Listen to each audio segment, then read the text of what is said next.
SV/11 Mwembe Kuku 1068/XV11/XLV/54 Bondeni, all in Mombasa Island. B, that the petitioners are the legal landowners residing on the specified plots of land. However, they are now referred to as tenants at will and forced to pay monthly rent to absentee landlords. C, that landlords conduct unfair rent practices by charging the petitioners illegal monthly rent without providing formal receipts. They also arbitrarily increase the rent without any consultations. D, that despite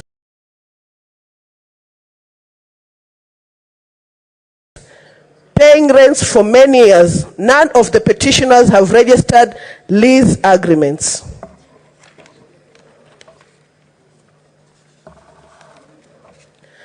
That the landlords have illegally subdivided the original plots into smaller parcels without the knowledge or consent of the petitioners and without following proper procedures for changing land use from agricultural to residential. Additionally, they have assigned exorbitant valuations to each subdivided plot. F, that the petitioners are not squatters in the said plots, having inherited the land from their forefathers who acquired through legitimate agreements with the original landowners. G, that the petitioners have made the best efforts to have the matters addressed by the relevant authorities, all of which have failed to give a satisfactory response.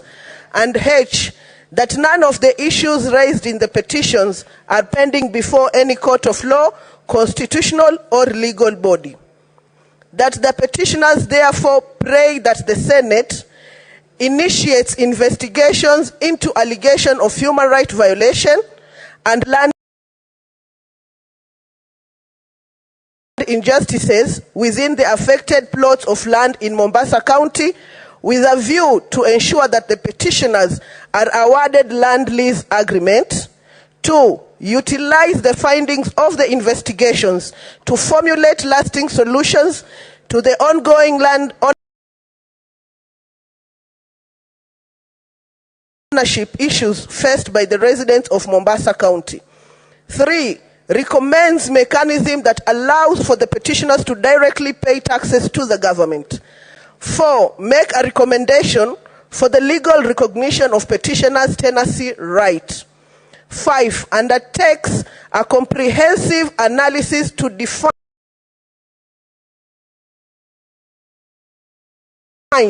the specific challenges faced by coastal communities regarding land ownership. 6, make a recommendation on provision of clear definitions for terms such as squatters, absentee landlords, and houses without land, without the context of ongoing coastal reforms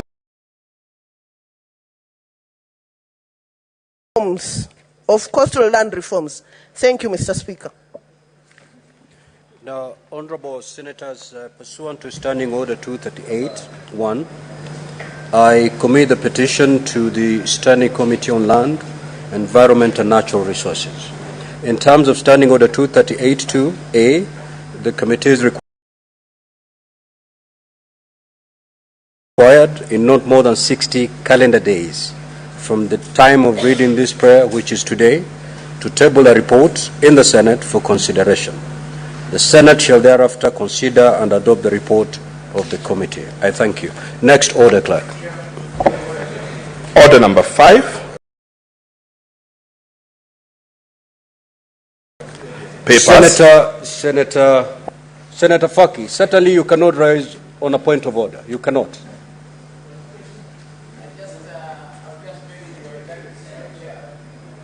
To allow us to comment on this important petition brought in by Senator Miraji. As you are aware, land is a very important... Senator Faki, kindly take your seat. Acquaint yourself with the amended standing orders as far as petitions are concerned. Next order. Order number 5, papers. Order number 6, notices of motion.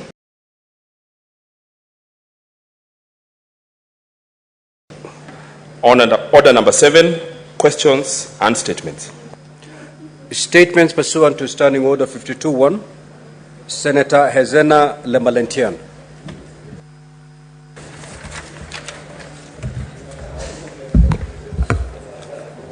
Thank you, Mr.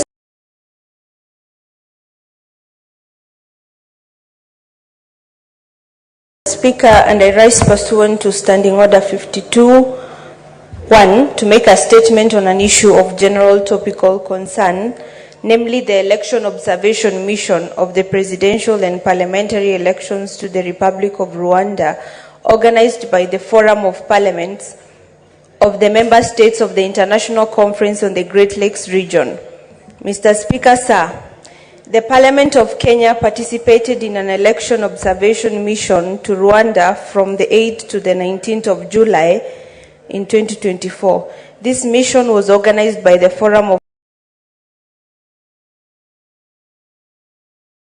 Parliaments of the member states for the International Conference on Great Lakes region, and the Kenyan delegation, which included Senator Wahome Wamatinga, MP, Honorable Mugambi Rindikiri, MP, and myself, accompanied by Ms. Lilian Osundwa and Mr. Polycarp Matara from the Senate Secretariat, were part of the 26-member team from the 5 FP ICGLR member states that included the Central African Republic of Kenya, Tanzania, South Sudan, and Zambia. The mission was led by the Right Honorable Moses Moyo, MP, and the second Deputy Speaker of the Parliament of Zambia. Mr. Speaker, sir, the delegation was honored to be part of an international observation group accredited to observe the 2024 general election in Rwanda. The observation mission entailed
noting that polling stations closed at the scheduled time and voters still in queues were allowed to vote. The closing process was conducted in the presence of political party agents and election observers.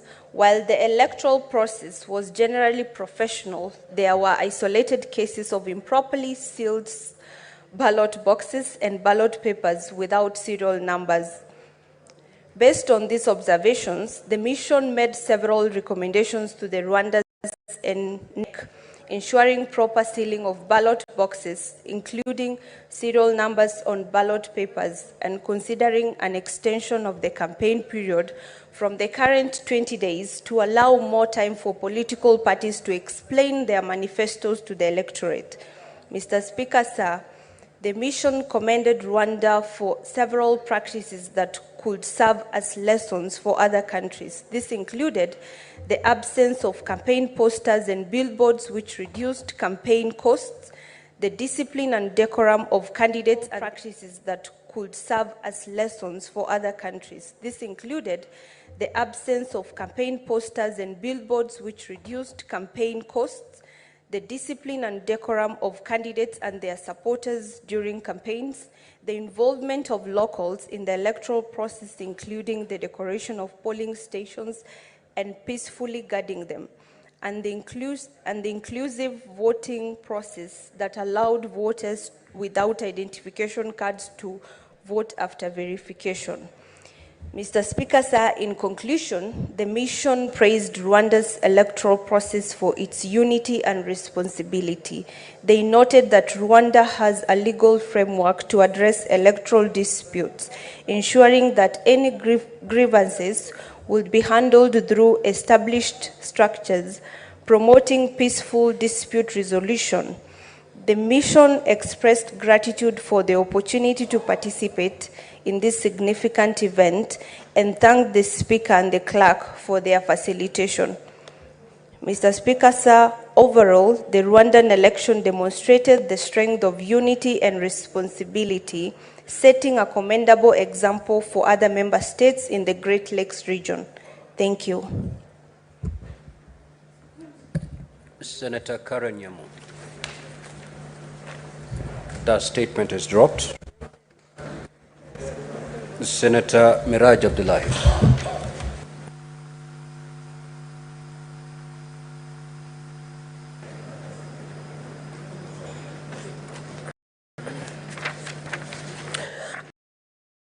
Thank you, Mr. Speaker, sir. I rise pursuant to Standing Order 52.1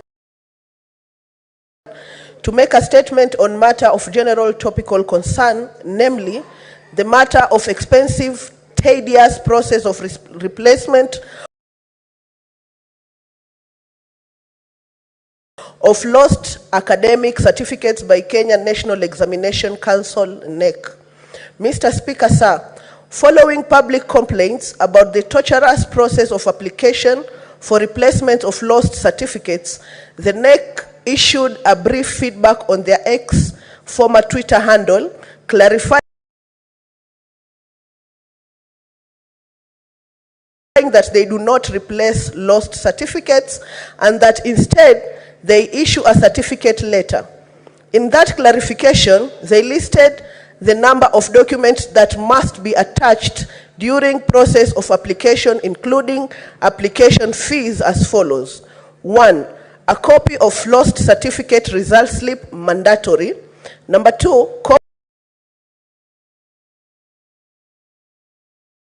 copy of ID. 3, passport size photo. 4, police abstract. 5, confirmation from the Registrar of Persons, NSSF Building, 7th floor, Upper Hill, Nairobi, and a payment of cash 5,220. Mr. Speaker, sir, from the foregoing, several questions emerge. 1,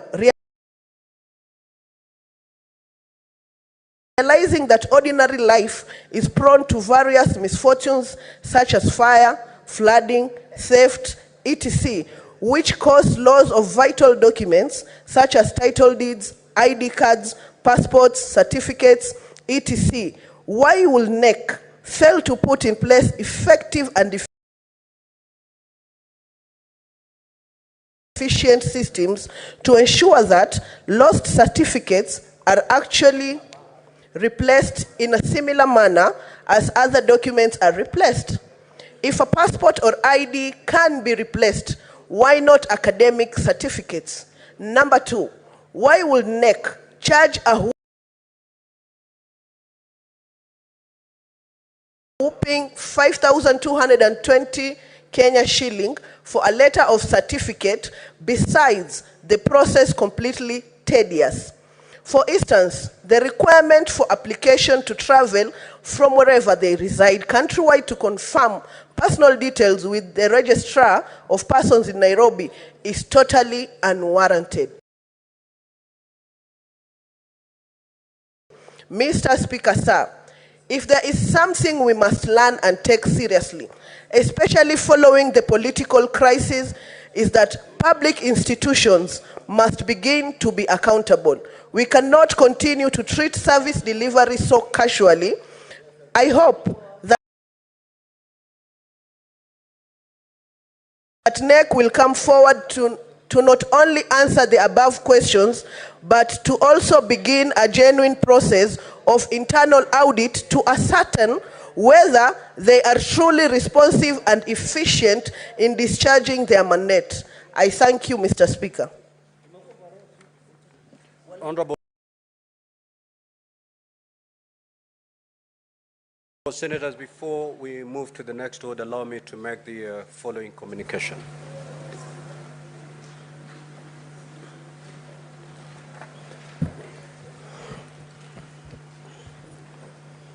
I would like to acknowledge the presence in the public gallery this afternoon, visiting students from High Flyer Scouts Open Crew from Lugari in Kakamega County. The delegation comprises 1 teacher and 12 students who are in the Senate for a one-day academic exposition. Honorable Senators, in our usual tradition of receiving and welcoming visitors to Parliament, I extend a warm welcome to them, and on behalf of the Senate, on my own behalf, wish them a fruitful visit.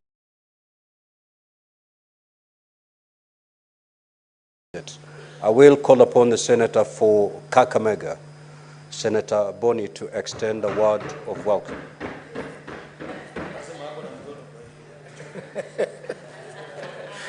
Thank you, Mr. Speaker. Indeed, it's a privilege for me that these children are here with us today.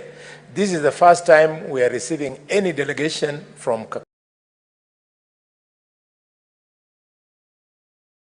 Kakamega or Bungoma or Trans Nzoia or Vihiga or Busia. So, young people, I'll just use this opportunity to remind you that here we are guided by the Constitution, and the Constitution provides for culture, and this is why I welcome you and end by addressing you in your mother tongue.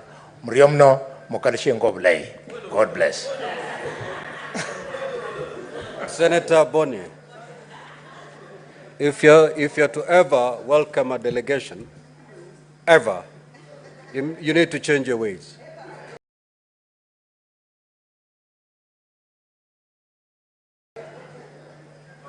Reserve some language to some social gatherings back in Kakamega, not before the House. Request for statements pursuant to Standing Order 53-1, the Senator for Bungoma County, Senator David Wakoli.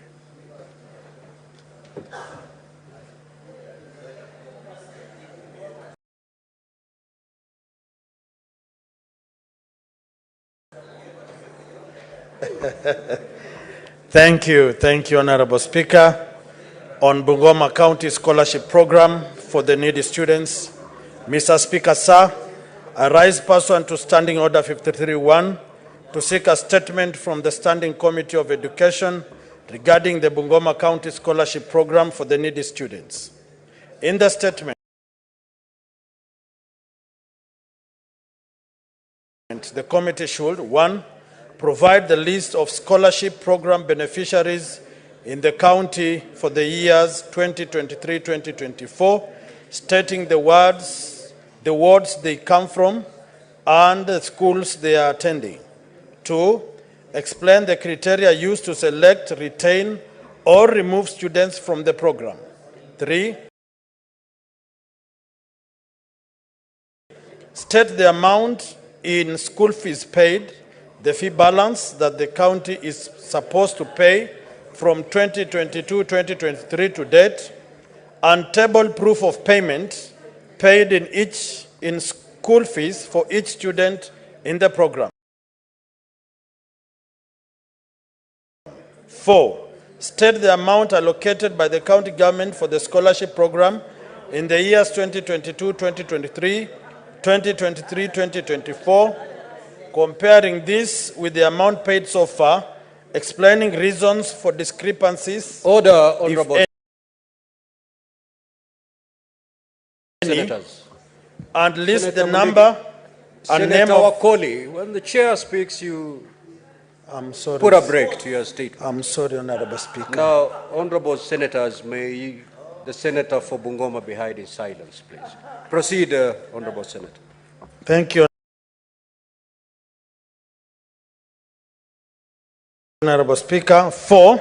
State the amount allocated by the county government for the scholarship program for the years 2022-2023, 2023-2024, comparing this with the amount paid so far, explaining reasons for discrepancies and if any.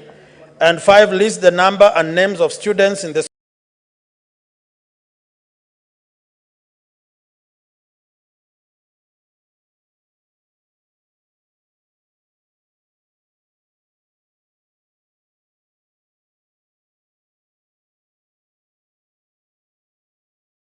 water channel at Chumvini area, Chalanjukini ward of Taita Taveta. In the statement, the committee should 1. Appraise the Senate of the persons who blocked the Njoro Sarafu scheme water channel, outlining the reasons for blocking the channel, which the residents of Sarafu scheme depend on for domestic and irrigation use, that form their source of livelihood. And 2, state any appropriate measures put in place to open the water channel and to ensure that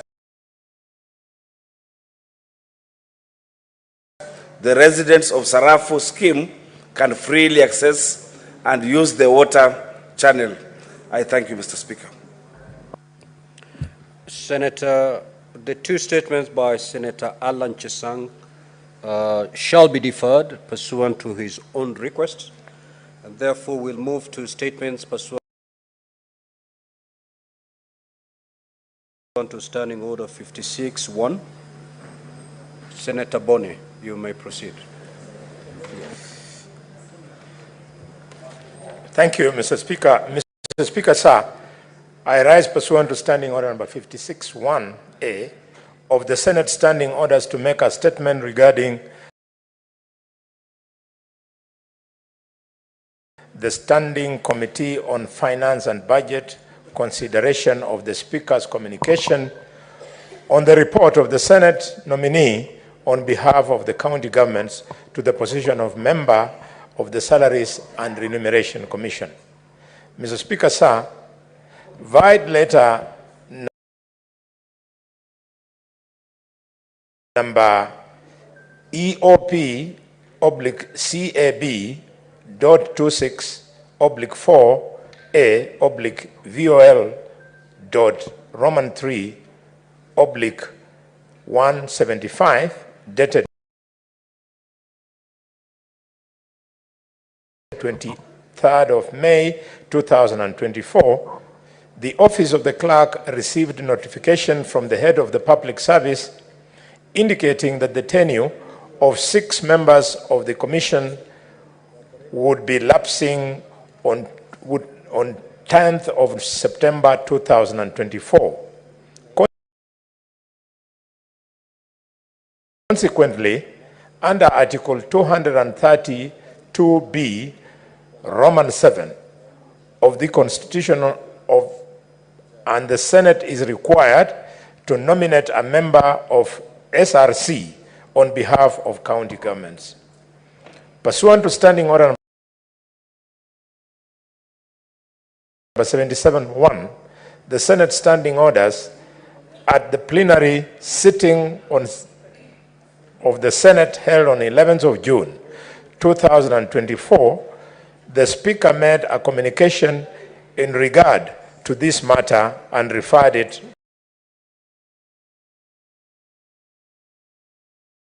to the Standing Committee on Finance and Budget for processing. Mr. Speaker, the Committee A advertised for the position on the 12th of June, inviting applicants from interested persons not later than 3rd of July at 5 p.m. 2024, January.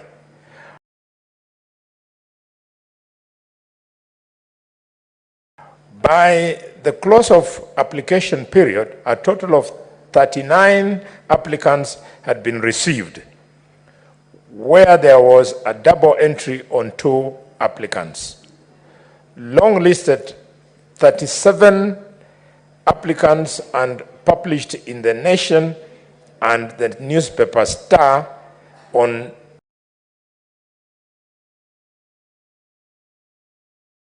July 12, 2024. C, considered the applications received so as to determine their compliance with the provisions of the Constitution and law.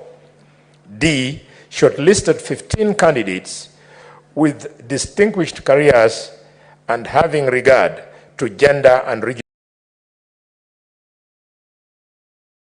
balance. The shortlist of the applicants was also published in the Nation and Star newspapers in July 12, 2024. E, invited the members of the public to send memoranda on the suitability of the shortlisted candidates. F, the committee further wrote to the following agencies seeking for information relating to the suitability of the shortlisted candidates. The Kenya Revenue Authority was to confirm whether the candidates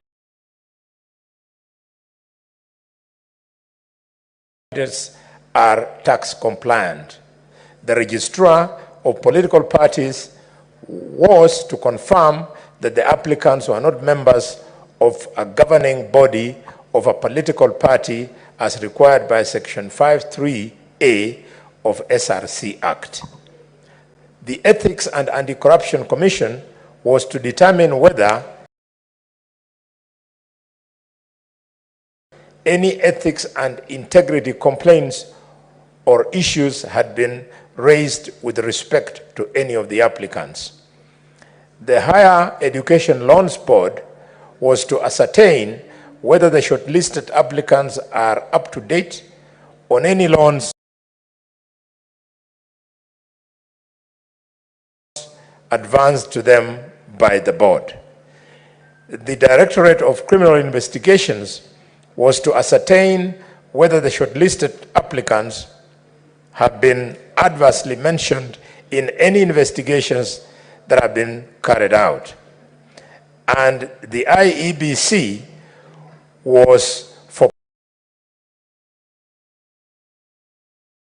purposes of confirming that applicants were not members of Parliament or the County Assembly as required by Section 5(3)(a) of the SRC Act, and finally, various universities to confirm the authenticity of degree certification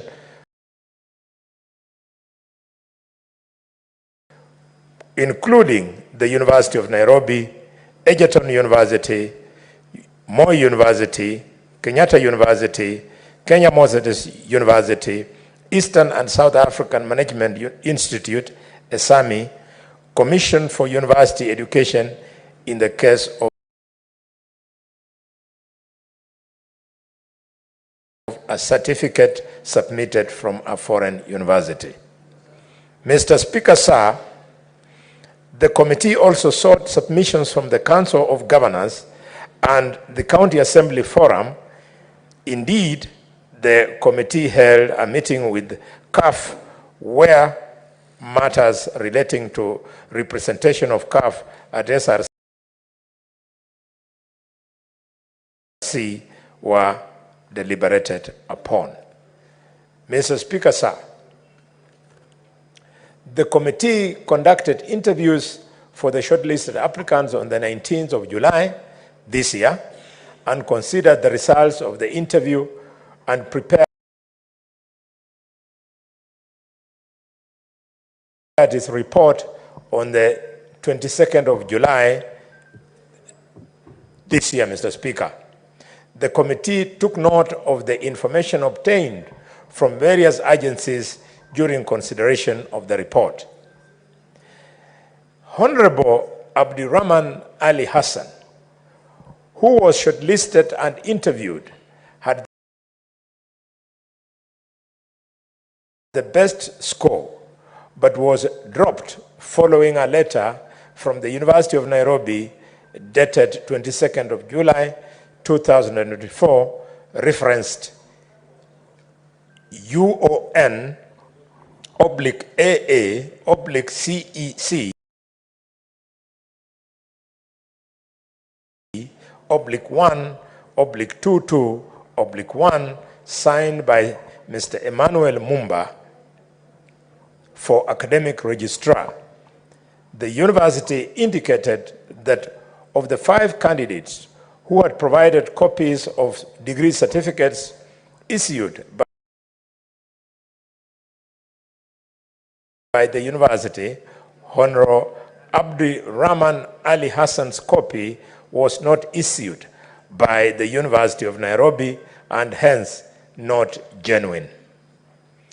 The committee adopted this report, which was tabled in the Senate on the 23rd of July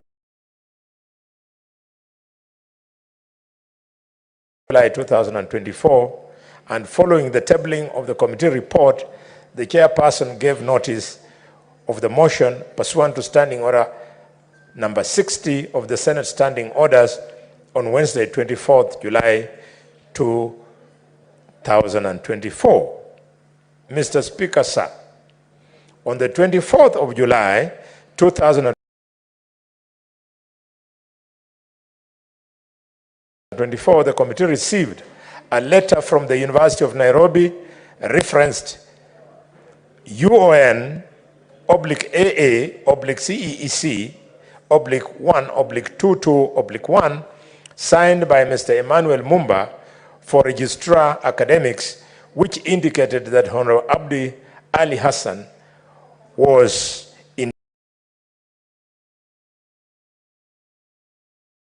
indeed a student of the University of Nairobi and was conferred with the Bachelor of Arts, Gender and Development Studies in 2008. This letter therefore contradicted an earlier one from the same university received on 22nd of July, indicating that the certificate submitted for verification by Honorable Abdirahman Ali Hassan was not genuine and that it was not issued by the University of Nairobi. Mr. Speaker, sir, at the sitting of the Senate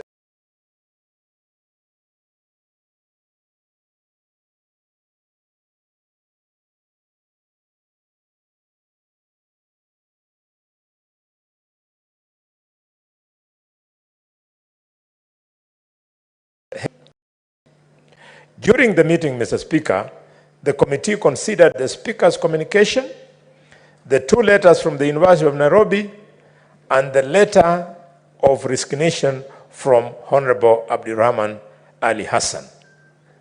The committee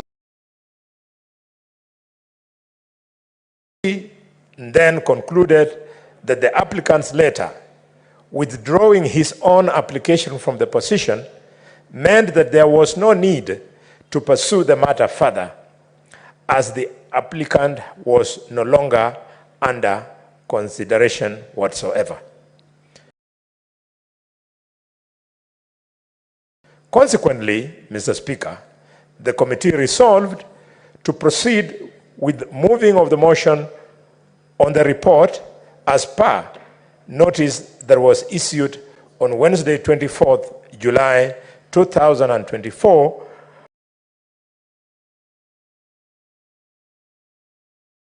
and request the Senate Business Committee to schedule and prioritize the matter for consideration by the Senate. Mr. Speaker, I thank you, and I issue this statement on behalf of Senator Captain Ali Roba, EGH MP, Chairperson of the Committee of Finance and Budget of the Senate, Mr. Speaker. Now, honorable senators will have interventions on those statements for a maximum period of 30 minutes.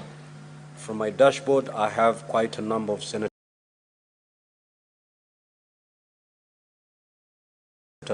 indicating their willingness to make intervention in this regard, and therefore we may have to limit the time each of us will speak.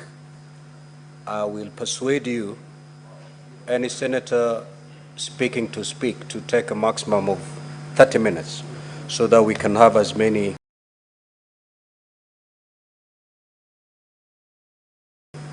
of 3 minutes. I meant 3 minutes. I would have given the entire 30 minutes to Senator Olekina, but not today. So I'll start with Senator Manzo Daniel Kitonga.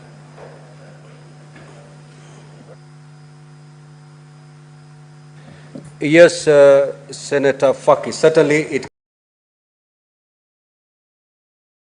cannot be a point of order.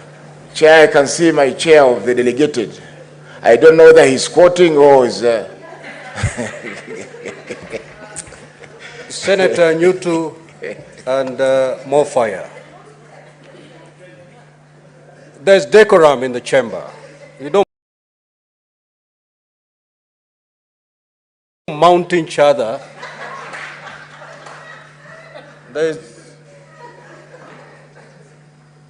Those are justification why these seats are spaced out. Kindly maintain the distance.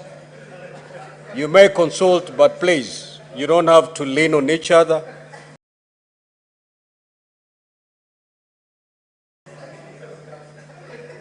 Please don't do that, Senator Mofire and Senator Newton.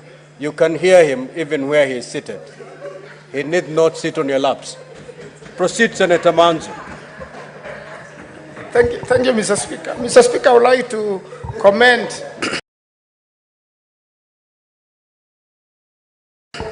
on the statement of Senator Mishra.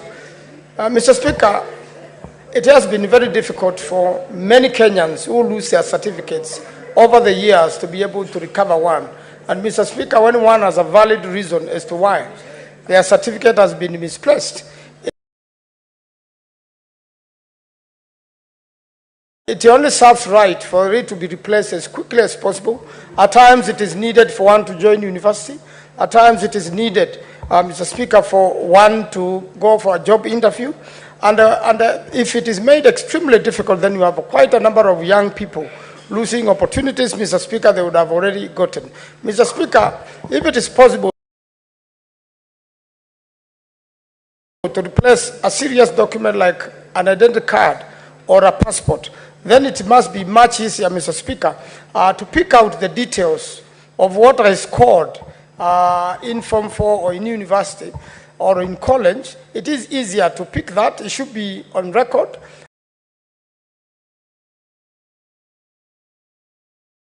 And it should be processable, and it must be in documentation which can be traced. Definitely there must be a file for each person who went through NEC, and therefore it is just easy to get a copy and have that person going on with their lives, so long as, Mr. Speaker, there is an affidavit or there are good reasons advanced as to what happened to their certificates. So, Mr. Speaker, I really want to support that and say that it goes a long way to help many Kenyans from all over the world.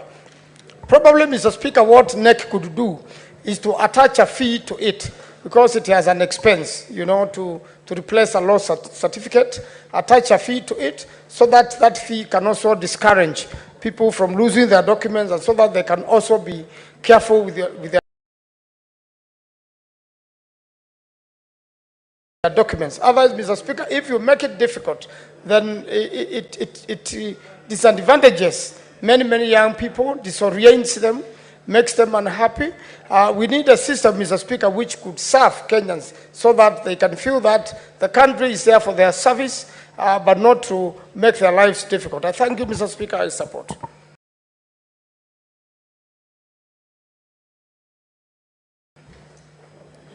Before I call upon another senator to speak, allow me to make the following communication.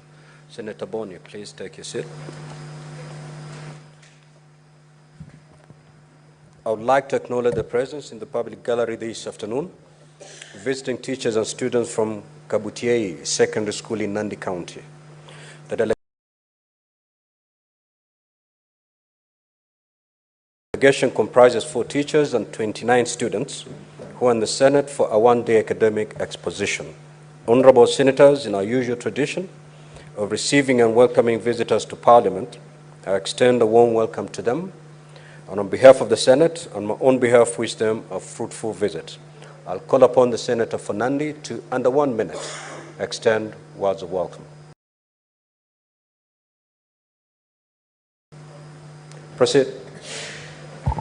Mr. Speaker, as you do that, proceed to take your 3 minutes. Okay, thank you, Mr. Speaker. Mr. Speaker, I want to welcome parents, not teachers and students of Kabutiei Secondary School. I think it is in Nandi's Tindred's constituency, and I'm happy that as they go for recess, Mr. Speaker, they have opportunity to see the proceedings of both houses, National Assembly and the Senate, and I'm happy it's led by my neighbor, Mr. Songok, who is the principal of the school, and it is good to see them. I hope they can learn another teachers as much as they can. Mr. Speaker, and I hope they will learn as much as they. Mine is just to tell them, the students, to be focused and to work hard and work smart to achieve their dreams. And they are the future, they are the leaders of today, not tomorrow. Mr. Speaker, in quick succession of my time, so that they can also benefit from my Solomonic presentation, is that, Mr. Speaker, I want to join in the statement and the replacement of lost academic items, Mr. Speaker.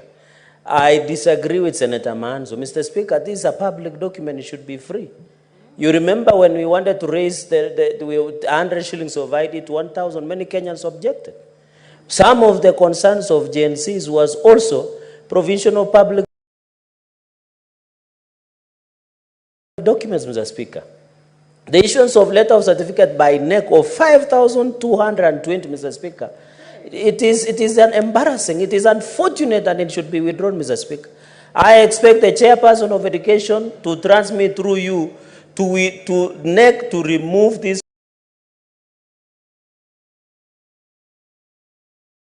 punitive 5,220 shillings, because, Mr. Speaker, NEC is a public institution, Mr. Speaker. And, Mr. Speaker, Kenya National Examination Council gets budget from Kenyans, Mr. Speaker. This is double taxation, and therefore, Mr. Speaker, what is so hard to access my KCSE certificate, to access my KCSE certificate, KCP, Mr. Speaker, and you know somebody, a member of this House, has questioned my performance. Why is it hard, Mr. Speaker? It is just to go and print and type it and give to the Kenyans, Mr. Speaker. I remember when there was an issue of floods at Naivasha the other day when they were in Nakuru County. The government ordered free issuance of ID without charge, documents, testimonials from NEC and KCP, Mr. Speaker. We as a country, Mr. Speaker, it is very unfortunate that ordinary Kenyans who do not have jobs, who are young people, Mr. Speaker, are being told to pay 5,220 shillings. And most of them, Mr. Speaker, are young people who do not have jobs, Mr. Speaker. You know there are fires, Mr. Speaker. Some have triangles, Mr. Speaker, where somebody anakula fare, they come and burn you, Mr. Speaker. So, Mr. Speaker, at the end of the day... Senator Fernandi, kindly use parliamentary language. Okay, people eat the fare. Let me replace that. And sometimes, Mr. Speaker, even in matrimonial issues, somebody decide you become a victim of your academic documents being taken away, Mr. Speaker. Even some professional thieves run away with your identity. And some of the identity include personal effects like academic testimonials, Mr. Speaker. Mr. Speaker, I agree.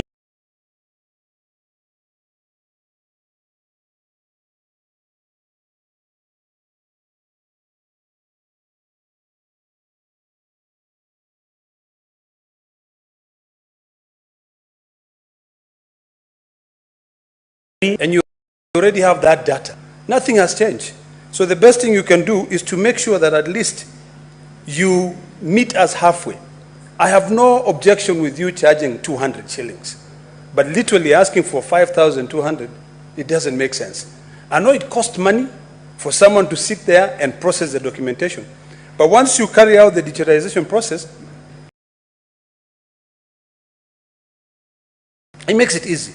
One of the other reasons why I'm persuaded that this is something which can be done at a very cost-effective manner is that when you go through the process of NEC, they require you to keep on sending SMSs every now and then for you to follow through to find out whether the process has been finalized. So instead of them collecting money through telcos, and also collecting the 5,200, why don't they just reduce it to 200 shillings? You don't have to go to their office. They don't require you to go to their office. They say in their website, you do not need to come to our office. So why do I need to pay you 5,200 shillings to access my certificates online? Come on. We are in the age of digital technology. Let us go digital, and we change life for our Kenyans. Thank you, Mr. Speaker. Senator Mungatana. Mr. Speaker, thank you. I'd like to make a comment in support of the statement by Senator Lemaletian on election observation. Mr. Speaker, I want to take this opportunity to congratulate the Republic of Rwanda for a successful election. Mr. Speaker, in Africa,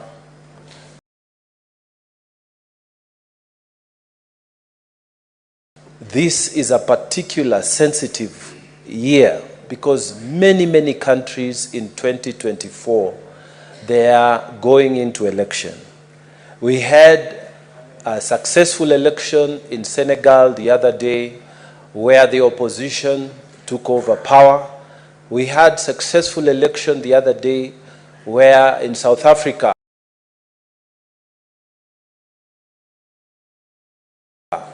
the sitting government was forced to share power with another after failing to get the requisite 50%. And now we had our own mission as Kenya Parliament and also as Pan-African Parliament to observe what Rwanda was doing. Mr. Speaker, this is the new way to go. This new idea that was being introduced in Kenya the other day, that people would want to have regime change in other ways other than through the ballot. Mr.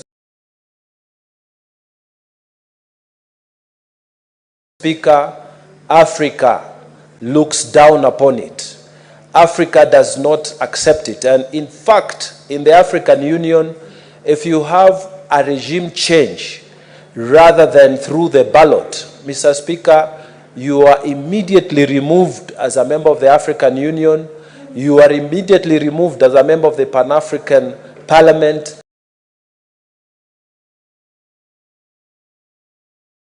And all these organizations. So, Mr. Speaker, I would want to urge Kenyans who know that we've had strong democratic credentials. If you have an issue with your president, with your governor, with your senator, with your member of parliament, with your MCA, there is a time and space for that. Mr. Speaker, our nation must follow what all the other countries in Africa have done. And it is my prayer that when 2027 comes, we shall have a good elections like the other countries that are going through in 2024. I beg to support. Thank you, Mr. Speaker. Senator Chris Tolasige.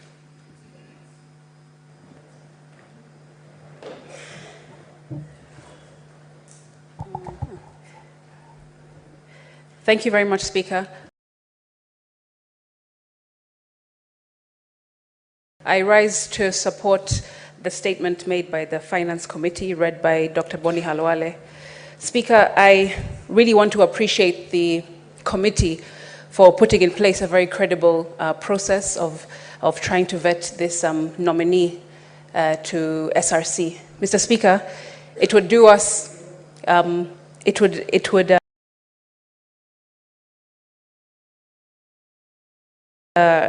we would be wise, Speaker, to follow the example of the Finance Committee led by Ali Roba, and perhaps take some of the examples that they have given us today as a nation. Even in the recent vetting process that we've seen on the weekend, Chair, with cabinet secretaries being vetted, I wish that some of these principles, some of these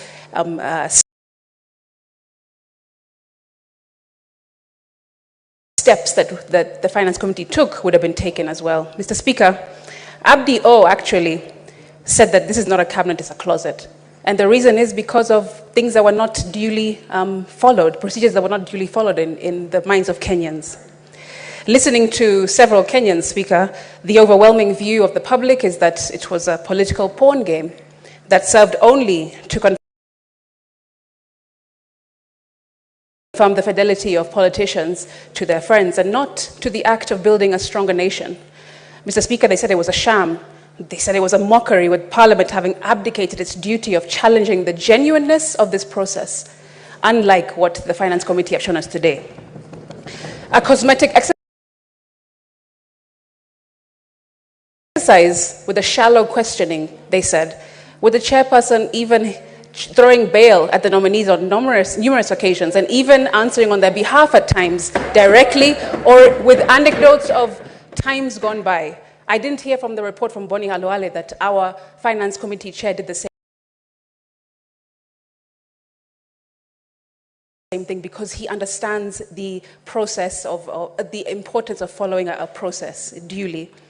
This seems to be another exercise in household chores, where laundry was being done to try and remove stains so that they wash, rinse, and repeat in the cabinet. And where stains cannot be removed, Speaker, what they did instead... One more minute. Senator Crystal Asige, 1 more minute. 2 minutes. Senator Sifuna, you're out of order. Proceed to take your minute, Senator Crystal Asige. Proceed. Speaker, I was saying that people had been poured into the mix of dirty water to act as bleach and turn into the most soiled areas to appear as white as snow in the previously seen vetting of the cabinet secretaries. And it's unfortunate.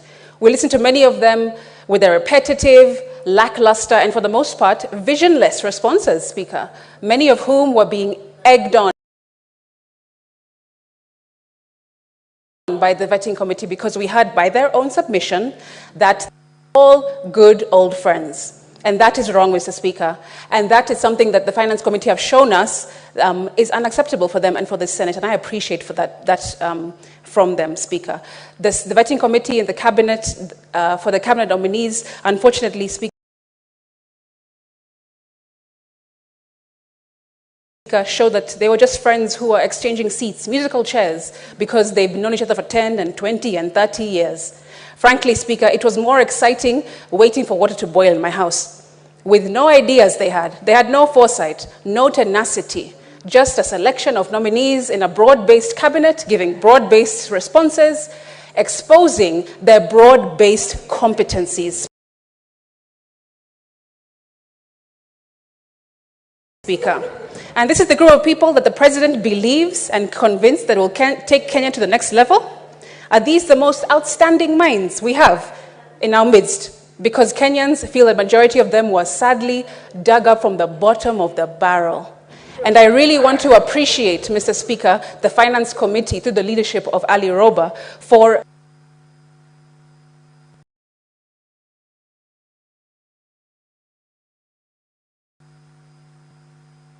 Senator Joe Newton. Thank you, Mr. Speaker. I must admit that I've learned a lot of English from Senator Asige. Mr. Speaker, I rise to support the statement by Senator Miraj Abdullahi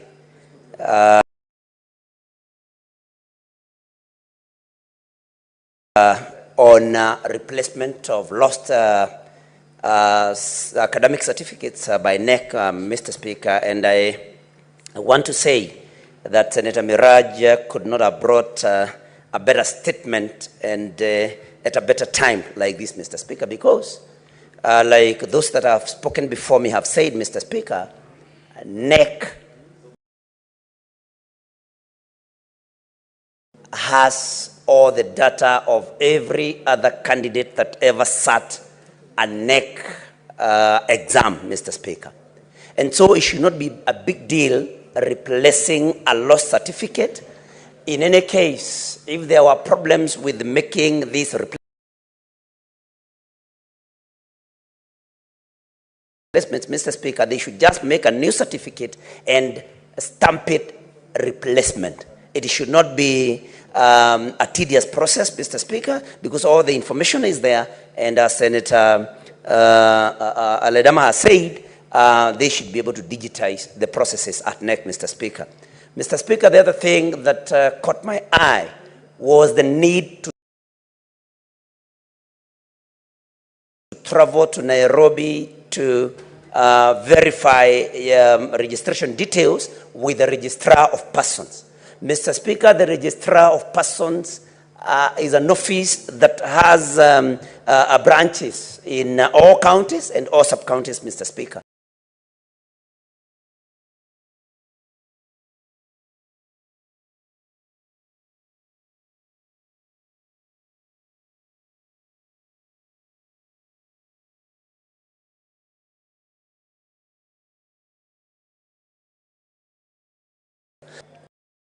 To fight poverty and suffering are the certificates. And when the system or the process of replacing the certificates becomes so tedious, then it makes their lives a nightmare. Mr. Speaker, I would propose that this is done seamlessly, and the ministry and the NEC should have a system that makes replacement of lost certificates seamless, and that will make Kenyans enjoy the hard fruits of education. Mr. Speaker,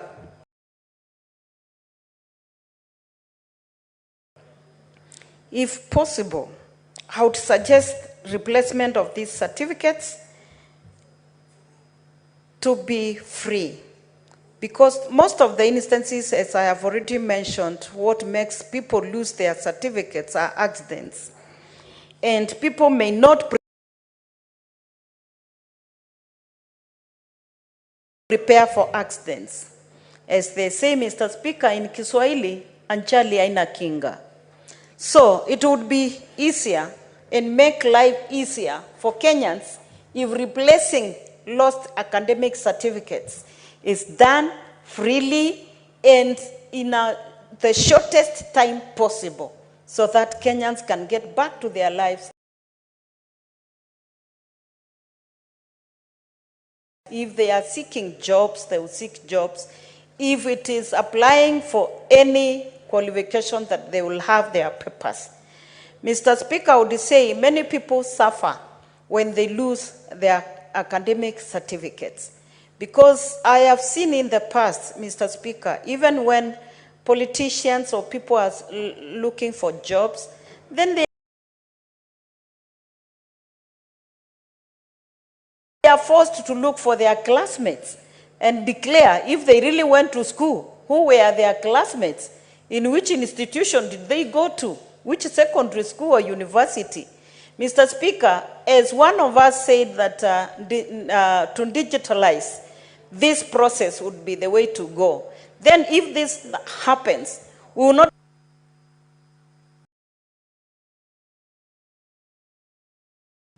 Senator Chute. Thank you very much, Honorable Speaker. Allow me to add my voice on the petition by Senator Miraj Abdullahi.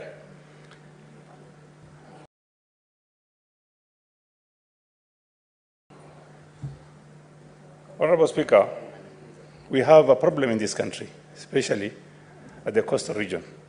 There are historical land injustices. Honorable Speaker, there are absentee landlords who have tortured residents.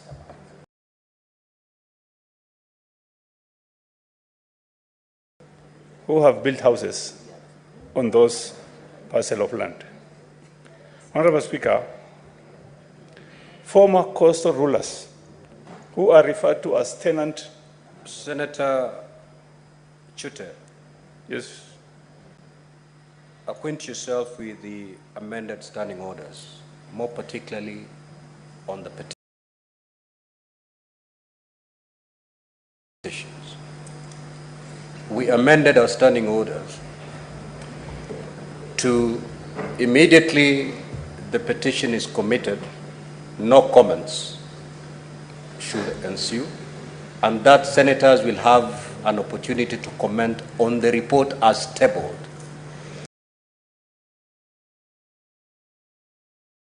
By the committee that is looking into that petition.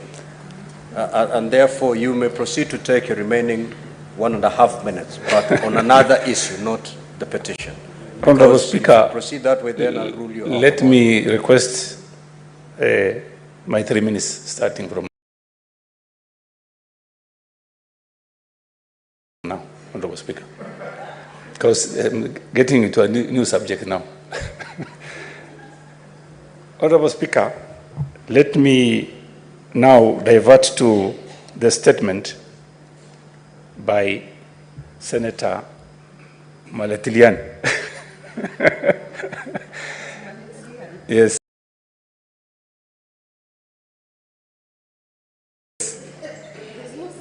Senator Hezena.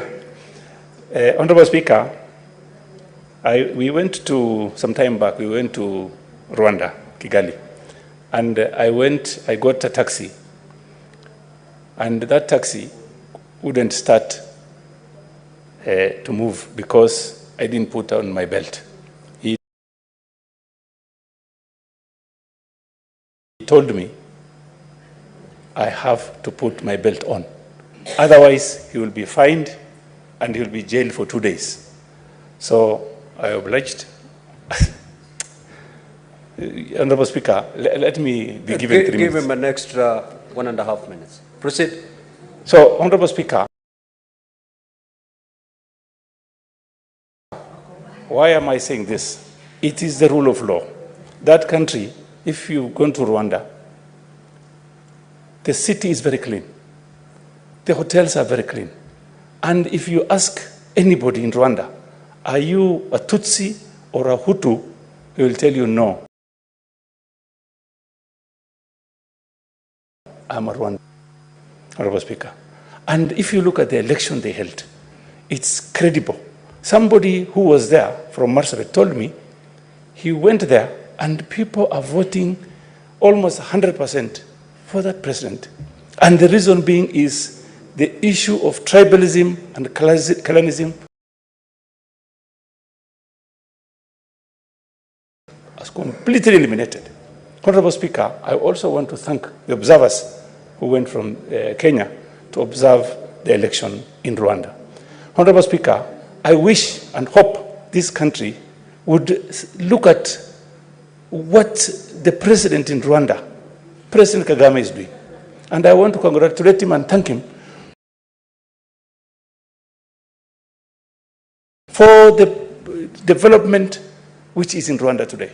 Honorable Speaker, I think we need to have our politicians travel to Rwanda frequently and see what is happening in that country.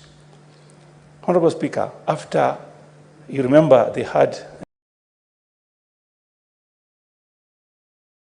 1994 issues, clashes in Rwanda.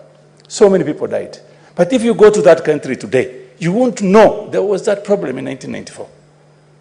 The problem we are facing today in this country, Honorable Speaker, I think we need to learn from President Kagame.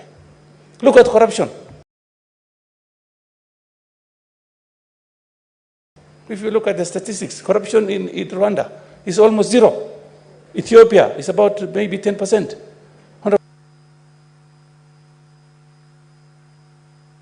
Senator Oroba.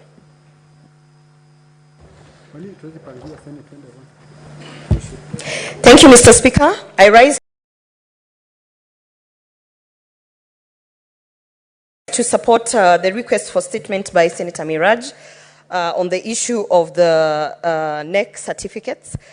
Mr. Speaker, actually, I had a lot of points on digitization of these certificates. So let me not belabor that point, but I'd like to say that in the interest of not only those who have lost the certificates, Mr. Speaker, but in the interest of making sure that we don't have people who are submitting fake documents or creating documents from downtown, Mr. Speaker, I think the process of digitization will actually cure the issue of authenticity and making sure that people are able to be tracked in terms of what they have studied, where they have studied, and even who their classmates are, because it should be public, a public portal, Mr. Speaker. Mr. Speaker, I also want to add on that when we were digitizing our title deeds, if you ask for a report, and maybe I hope the Committee on Lands can ask for a report on how many data entry people were employed during digitization of the title deeds, Mr. Speaker. This is also a source of employment. This is actually an intentional source of employment for young people, because if we have to make sure that we are digitizing all the existing NEC certificates, and that does not mean just KCPE and KCSE, Mr. Speaker. We have diplomas in NEC. We even have certain courses that are in NEC. Mr. Speaker, that can offer literally, I think, 2 years worth of jobs for our youth, just in terms of digitization of this process, Mr. Speaker. At the era where we have QR codes and one-time passwords and things like that, I don't even understand why you need an actual physical certificate, Mr. Speaker. This kind of thinking was when, you know, we were in the analog spaces. I think we should move with time, and I want to urge our Cabinet Secretary nominee, hopefully he is approved, to actually make sure that when they are doing the budgeting, they should focus on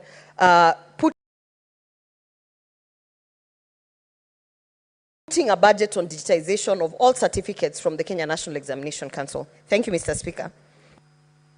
Now the 30 minutes meant for this session is done.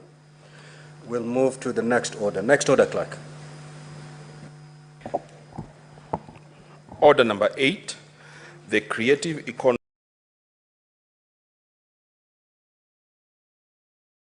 Support Bill, Senate Bills number 30 of 2024, first reading.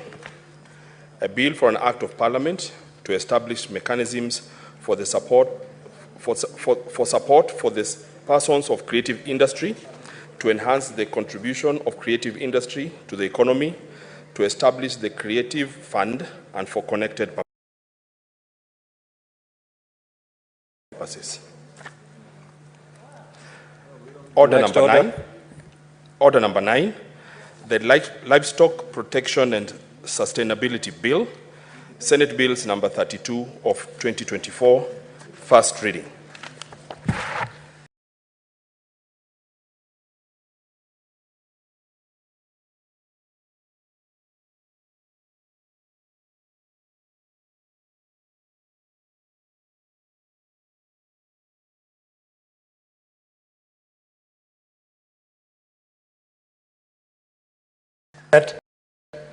I rise and beg to move order number 13, that the Senate adopts the report of the Standing Committee on Finance and Budget on the Senate nominee on behalf of the county governments to the position of member of the Salaries and Remuneration Commission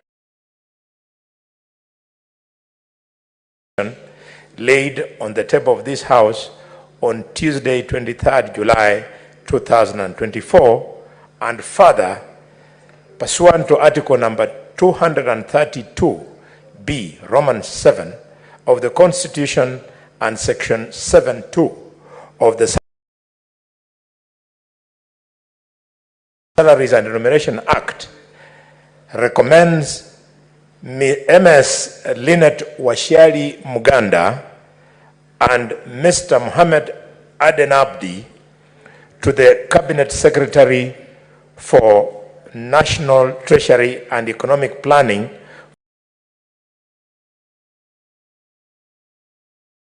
for transmission to His Excellency the President of the Republic of Kenya, Dr. William Samoei Ruto, PhD, for consideration for appointment to the position of member of Salaries and Remuneration Commission. Mr. Speaker, sir.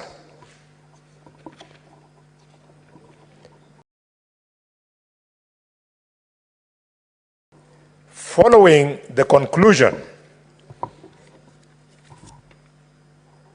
of the interview process, my committee retreated on the 22nd of July 2024 to consider interview results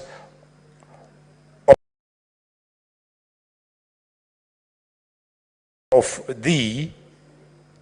and prepare the report.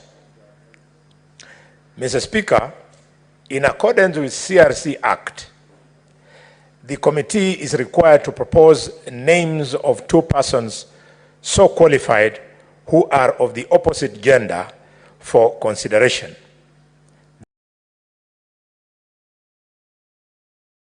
Therefore, Mr. Speaker, the committee, having considered the results, resolved to recommend Lynette Washiali Muganda, a female of ID number 8837482, and Mohammed Eden Abdi, a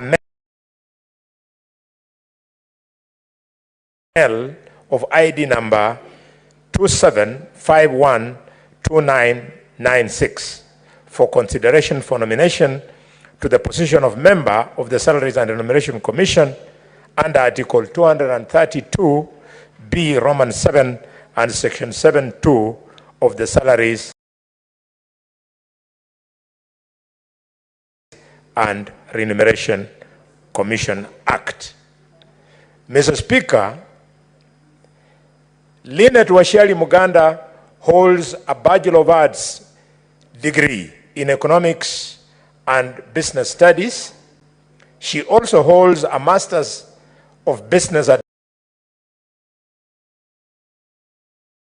Administration, both awarded by the University of Kenyatta. Ms. Muganda has a wide experience in human resource management, having served as Deputy Director, Human Capital in Kenya Wildlife for 8 years, Human Resource and Administrative Officer in the Federation of Kenya Employers for 3 years and Senior Human Resource Consultant at Deloitte and Dosh for 3 years. Mr. Speaker, she is currently a council member of Dedan Kimathi University, whereas Mr. Mohammed Abdi holds a Bachelor's of Business Management degree, Human Resource Management, from Moi University, and additionally holds a Master of Business Administration degree from the University of Nairobi, and he is a current member of Human Resource Management Professionals Examination Board. He has a wide experience in human resource management and administration, having worked at Silicon Telmec Limited as HR Administration Officer, and he is currently working at Rightways Consulting Limited as a director, where he has served, Mr. Speaker, for the last 9 years. The committee, Mr. Speaker, is grateful to all Kenyans who expressed their interest in the position of nominee to the Salaries and Remuneration Commission,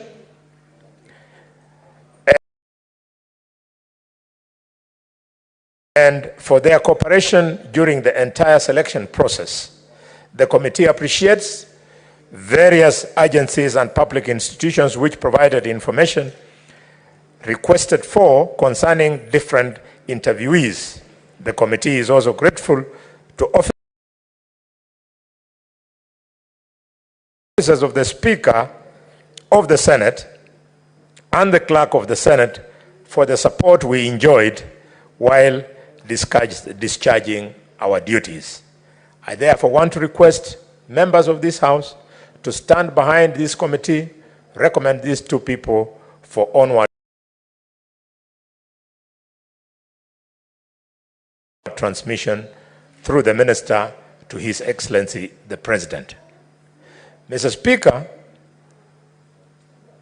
having gone through this exercise on behalf of this House and Parliament, I couldn't help, Mr. Speaker, comparing it to a similar process going on in our other House. Mr. Speaker, it concerns me that we were able to make this decision without belaboring the issue of how much a candidate was worth. I have reflected on it, Mr. Speaker, and I think asking for how much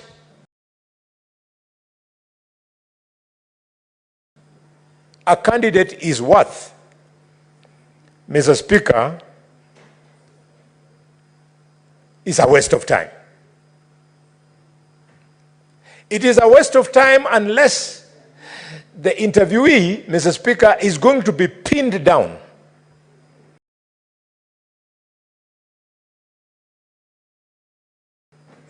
To justify that wealth, he is going to be pinned down to submit tax returns. Mr. Speaker, is going to be pinned down to how he applies that wealth. It is a waste of time, Mr. Speaker,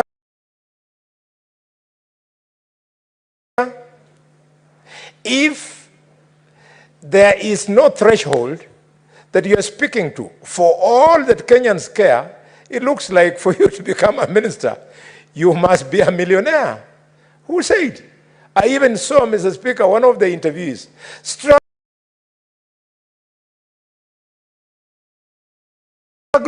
to look like she's rich by saying that, you know, I have this much, and my husband also has this much, and therefore, because we have brought it together, now we have this many millions, we are therefore rich enough to be...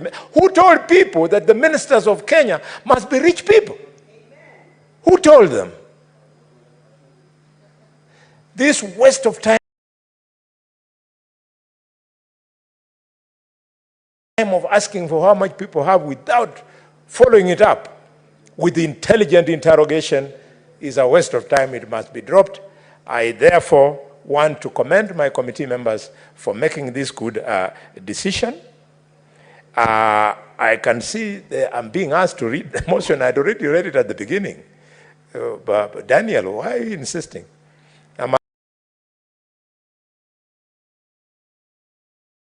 I'm an old dog. Senator Boni. I know the ropes, yes. Senator Boni, whom Yes. are you addressing? I am addressing the clerks at the desk. No, you don't do that. Oh, through you, Mr. Speaker. No, you're not doing it through me. You went straight to them, and that's wrong. You're out of order. Mr. Speaker, sir, through you, I've been requested. Can you move the motion? Yes. Remember, last time you did not move this motion. You came up with a preliminary issue, which I ruled on. Yes. Now that you're proceeding with the motion, you need to move. Yes. That motion. Once you're done, you get your seconder to second, and then we propose the question and allow your colleagues to make interventions where necessary. Yes, Mr. Speaker, it's just that there was so much consultation at the beginning. I started by moving the motion, and I said that the Senate adopts the report of the Standing Committee on Finance. Yes?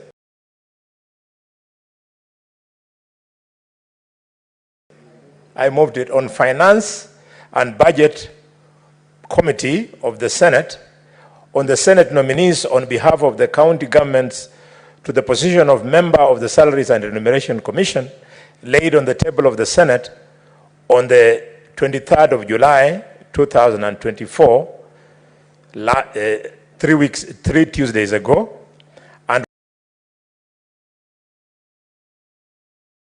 further, pursuant to Article 232B, Roman 7 of the Constitution, and Section 7.2 of the Salaries and Remuneration Commission Act, recommends Ms. Lynette Washali Muganda and Mr. Mohamed Aden Abdi to the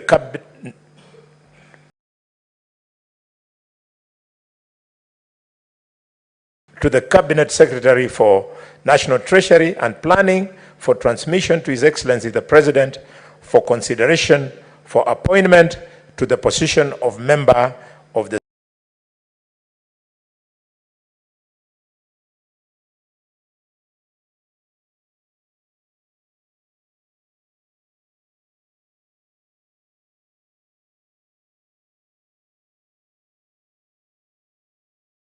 that they could actually go in and try and streamline, Mr. Speaker. Because of those shortcomings, the Salaries and Remuneration Commission was set in place to make sure that all public servants are able to channel their views in terms of benefits, in terms of salaries, and in terms of the working environment, so that we can have a system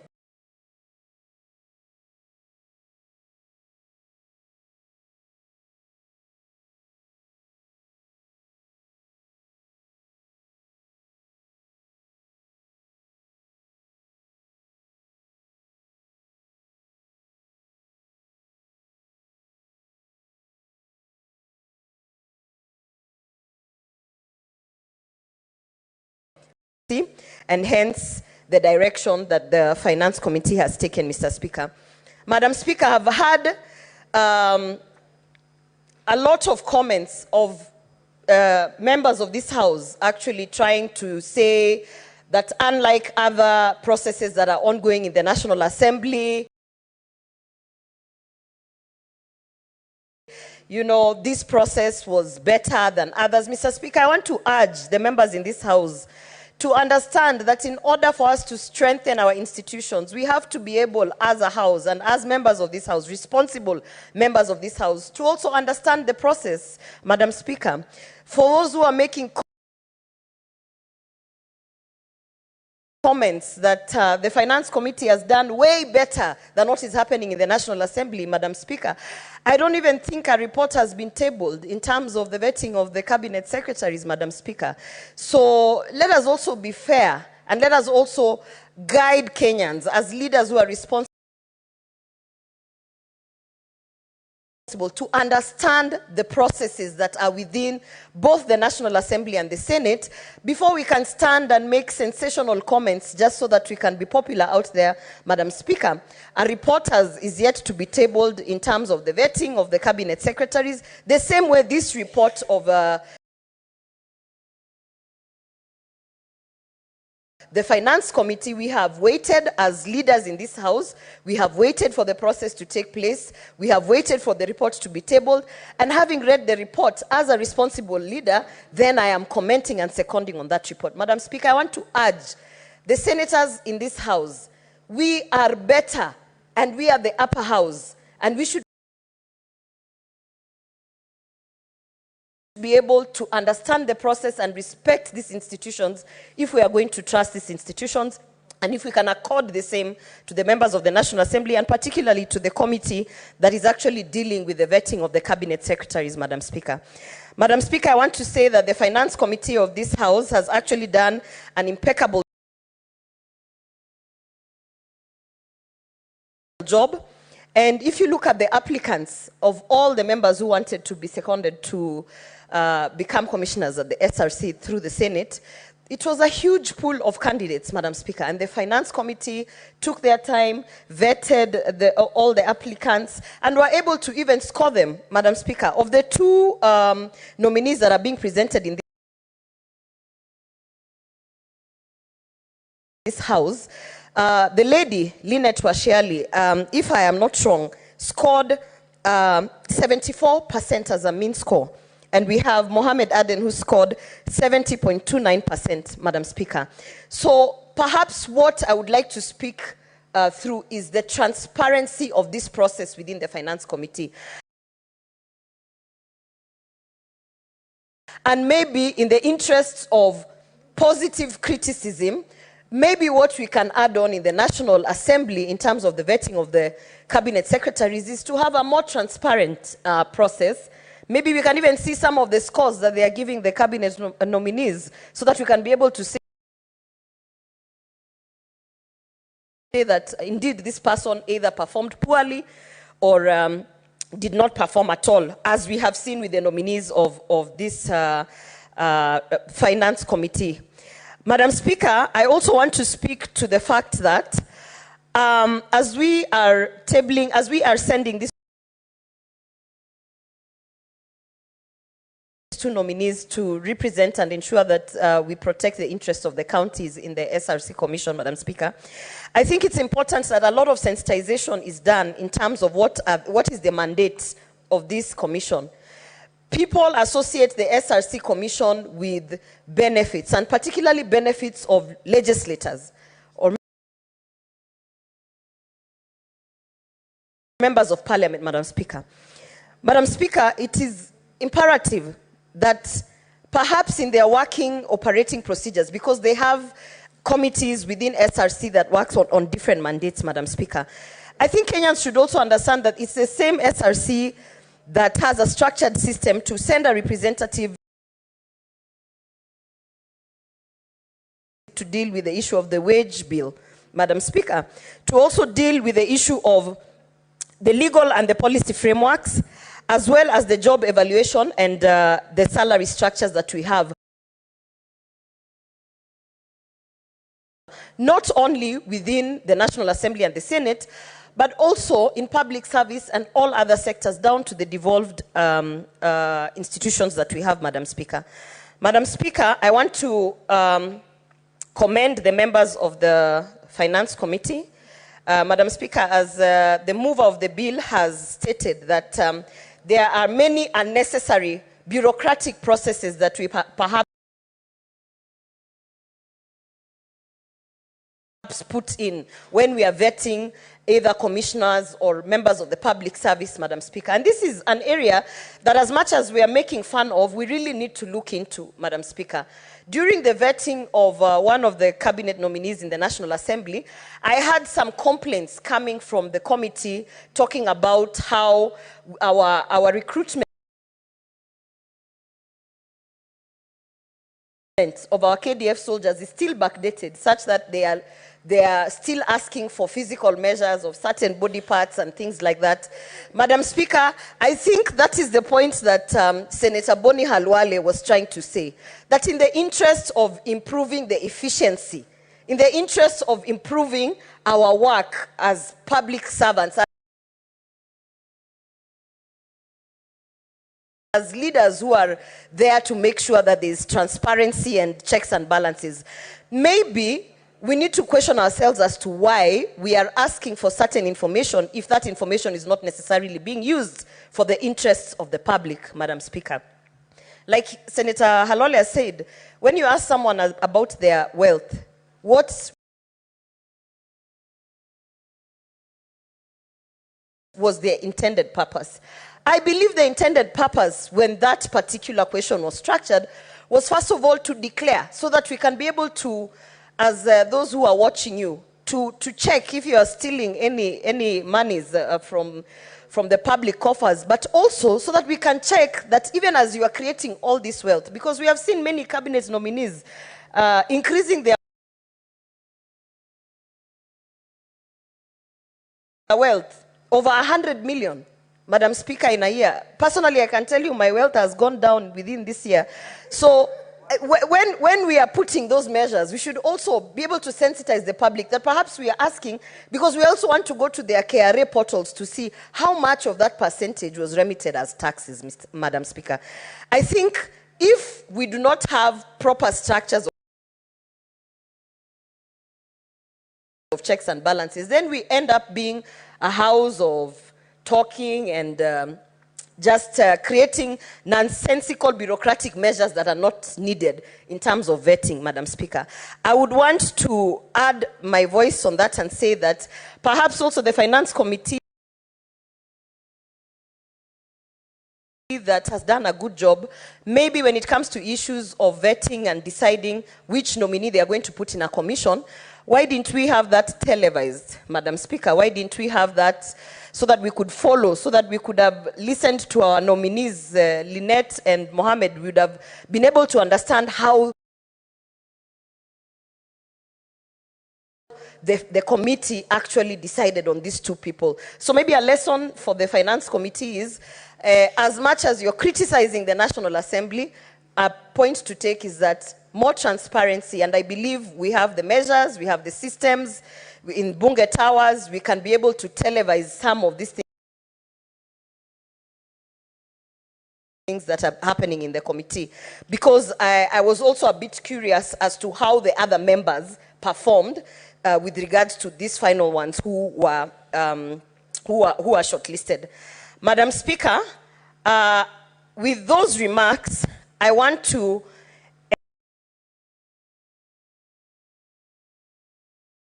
encourage, Madam Speaker, I want to encourage Kenyans who are out there. We have a lot of these kind of opportunities that seem to be passing even the young Kenyans because they are not aware, Madam Speaker. And maybe a lesson to the Finance Committee is how to put out that information that we are looking for a commissioner to be able to go and protect the interests of the counties, to be able to sit in SRC. If that information can be put out publicly and maybe sent to our young generation, like the Gen Zs, so that they can also get an opportunity, even if they don't make it to the final list, but an opportunity to participate in the process, Madam Speaker. If you look at the age of the nominees, you will see that both are senior citizens. And I say this in jest because we need to get to a point where we are having more youth participating and being able to come to the table where the decisions are being made. Madam Speaker, in the interest of time, I want to conclude, but before I conclude, I want to say that since we have seen, and I don't know whether this will be taken as a recommendation, but since we have seen that the systems of Senate, that the committees of Senate are actually very effective and efficient, Madam Speaker. Perhaps this is an opportune time to have a conversation as to why the Senate is not involved in vetting cabinet secretaries or all other nominees that are sent to the National Assembly. And if it is because it is pegged on a standing order or the Constitution, Madam Speaker, that is why we are here as legislators. I believe that this House can add good inputs in terms of vetting. As you can see, the Finance Committee has proven again and again that we are good at this and our processes are transparent. And I believe that some of us also, Madam Speaker, would be able to pose certain questions. Madam Speaker, you know, on Sunday I was listening to the nominee, Cabinet Secretary nominee of gender, Madam Speaker, and I asked myself, maybe it was an issue of lack of preparedness, maybe it was an issue of mismatch in terms of what she was told to prepare for and what they were asking. I don't know what the issue was, but Madam Speaker, had we been sitting there as representatives of the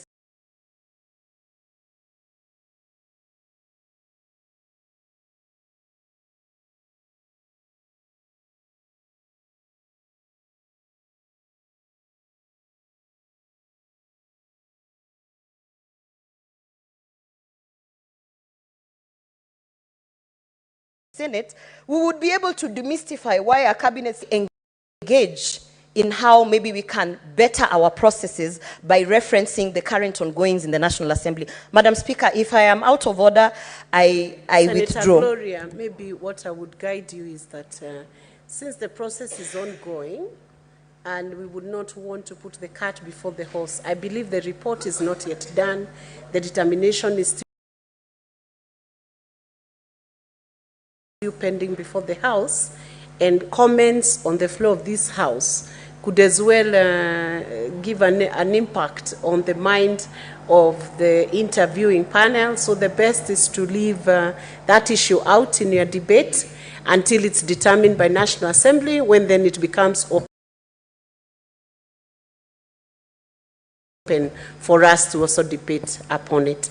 So please be guided accordingly, and for the time being you can withdraw it. Thank you, Madam Speaker. I definitely do hope that the comments I have made will impact the committee. However, I withdraw. We do not want those comments. Just to clarify,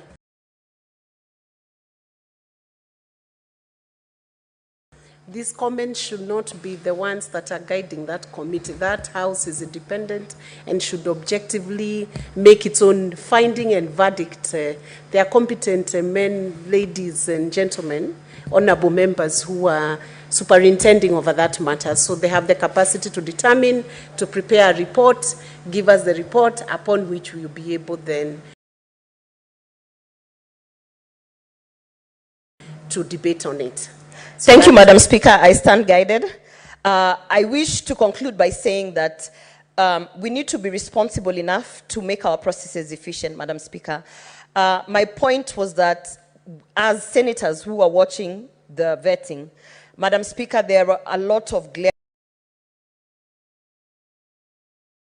glaring questions in terms of the processes. And perhaps what I was trying to shed some light on is that maybe a few notes could be taken from the Finance Committee, and maybe, Madam Speaker, the conversation that I'm trying to forcefully introduce to this House is how does the Senate at one point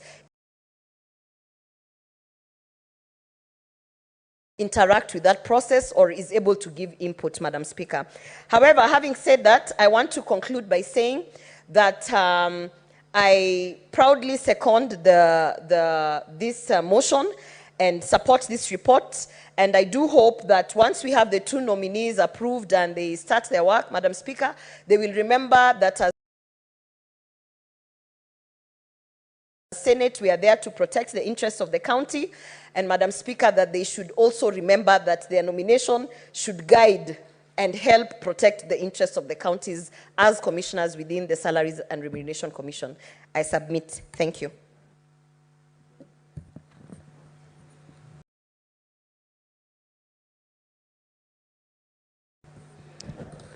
Honorable Senators, I propose the question that Senate adopts the report of the Standing Committee on Finance and Budget on the Senate nominees on behalf of the county governments to the position of the member of Salaries and Remuneration Commission laid on the table of the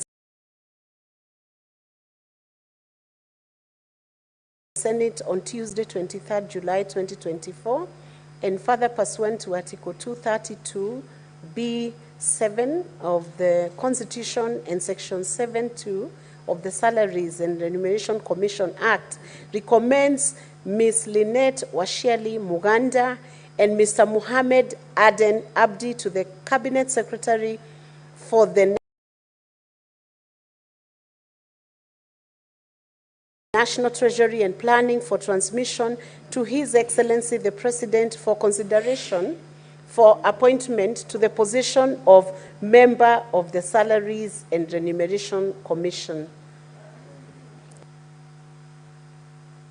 Honorable Senators, the motion is open for debate, and I will ask Senator Chirari K. Samson Kiprotich to take the floor. Thank you, Madam Speaker. From the onset, I want to laud the Committee of Finance and Budget. I know it's one of the busiest committees. And before you proceed,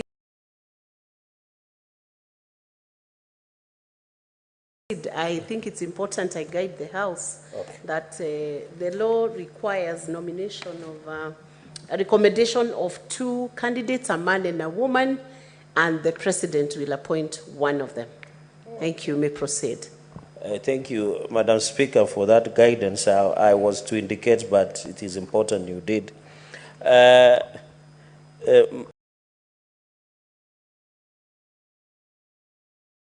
Madam Speaker, I want to support and say the Finance and Budget Committee has done a tremendous job, a good job. For this, I think this report is well done, well captured, Madam Speaker. I think apart from the Senate County Public Accounts Committee, the second busiest committee is Finance and Budget.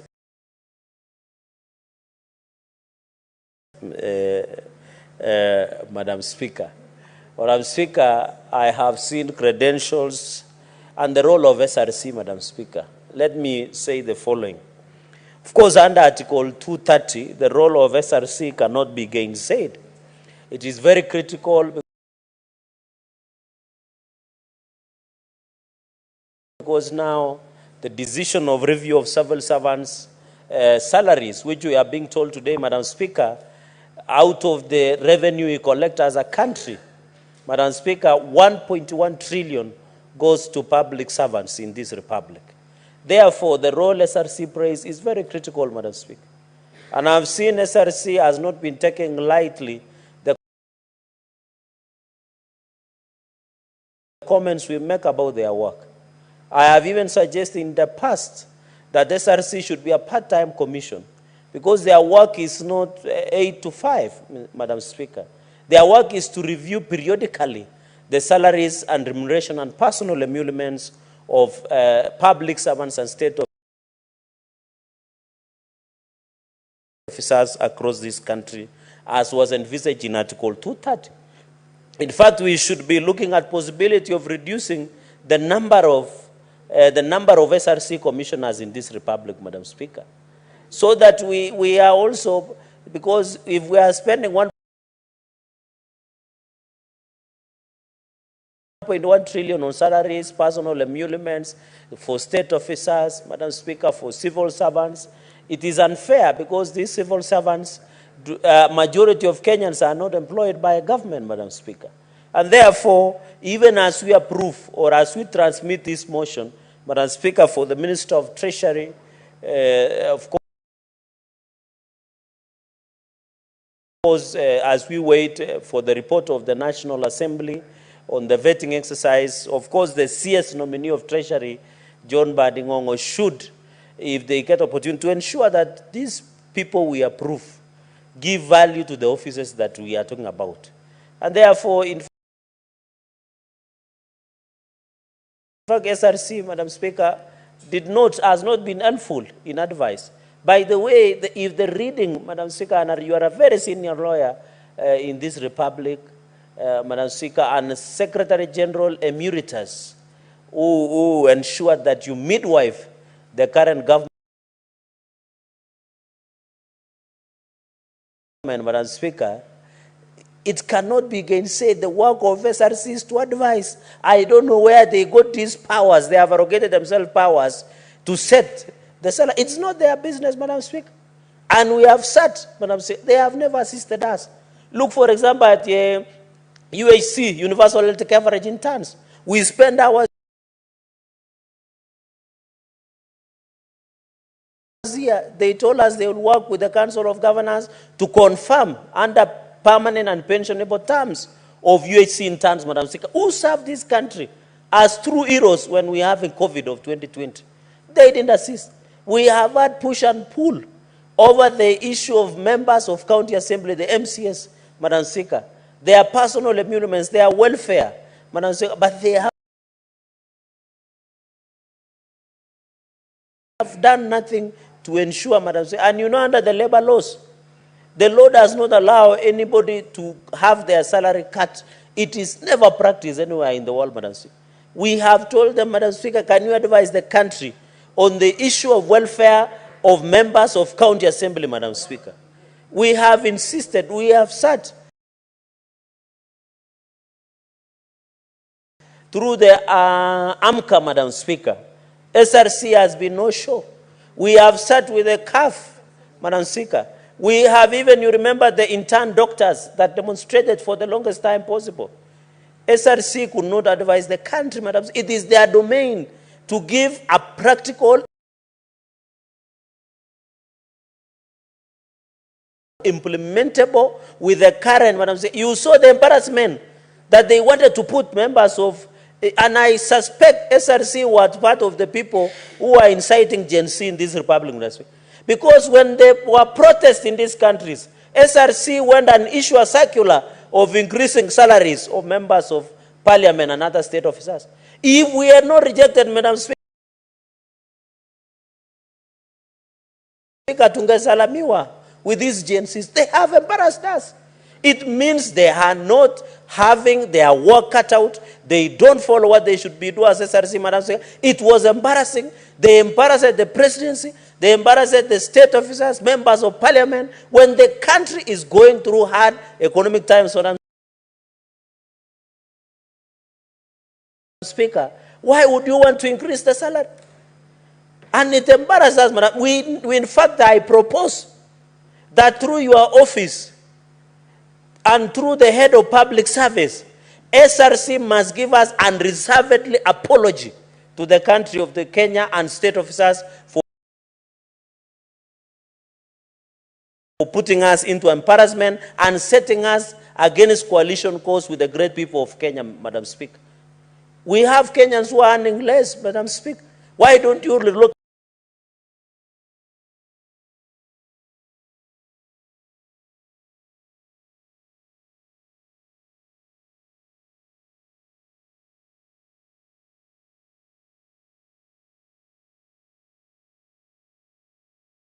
officers and county commander and county security team are sitting while young people, criminals hired by the governor, are walking around with the djembe sticks, harassing young men and women, pregnant mothers, the disabled in Kapsabet town in a clear, broad daylight, Madam Speaker.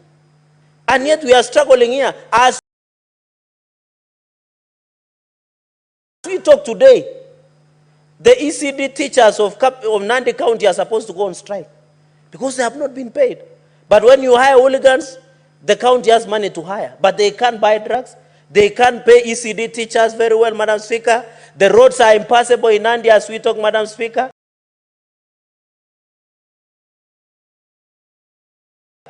So, Madam Speaker, as a house, and I'll be bringing a comprehensive statement to have the Inspector General of Police. We are doing what we call in quotes bad manners in this country, Madam Speaker. Because if you are allowing criminals to walk around with djembe sticks, with crude weapons, in a big town like Kapsavan, Madam Speaker, what are you selling the rest of the country, Madam Speaker? I will be challenging, Madam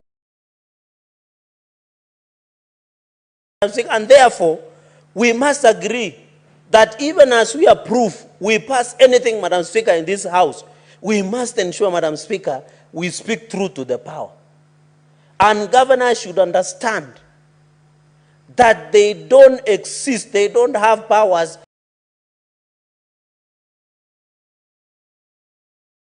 that they can overrun the police, Madam Speaker, that they can overrun the security apparatus. Unless you are telling the country you no longer trust, Madam Speaker, under Article 37, the right to picket and demonstrate. You saw there were national protests. I didn't hear the president directing or taking people to street to counter demonstrate. In fact, the president said, let people demonstrate and be given security as per Article 37 and 38. Unless Kapsabet town, Madam Speaker, is in another country. But if it is in the country that is Kenya, just like Kilifi, just like Mombasa, just like our neighbors in Kakamega, just like in Homa Bay, just like in Tana River, Madam Speaker, then there is a big problem, Madam Speaker. We should be called out, and I want to challenge the Inspector General of Police acting, even as he comes for vetting. We must see action as at now to ensure that we protect the right of Kenyans. Why would you somebody have a problem? The other day, Madam Speaker, we normally have demonstrators here at the gate. You as the Speaker has never ordered anybody to be clobbered or being harassed for coming to Parliament to present their petition, Madam Speaker. Madam Speaker, the SRC under Article 230, even in vetting. Madam Speaker, I was surprised because I saw members of National Assembly and it is unanswered. If somebody challenged me, I can produce. When the message was read of vetting of Inspector General of Police, I was embarrassed that some members of National Assembly, and it is in the interest of my minority leader, Madam Speaker, Senator Retired Justice Madzai, that some members of National Assembly said Senate does not have a role in vetting of Inspector General of Police. Which constitution are they reading? Which law? Security is a shared function, Madam Speaker. The security is a shared function, just like a disaster preparedness emergency. I was wondering, Madam Speaker, and I always get shocked. Which country are we in when members of National Assembly contest the vetting?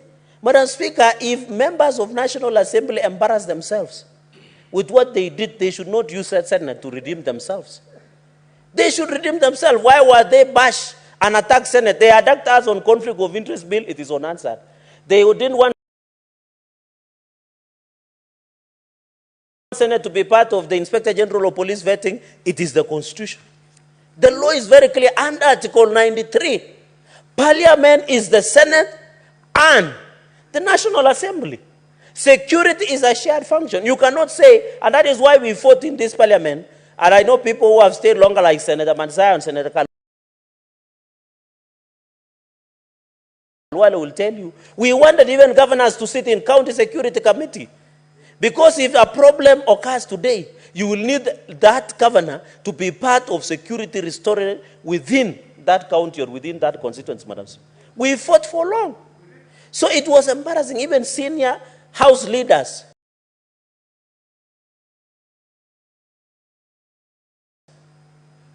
like my majority whip, Silvana Sosoro, I thought they should not bear, Madam Speaker, and the answer can bear me witness. And that is why, Madam Speaker, in conclusion, when I saw even vetting of CSS, I know the report is being written, Madam Speaker, but we can make general observations because it was an open process, Madam Speaker.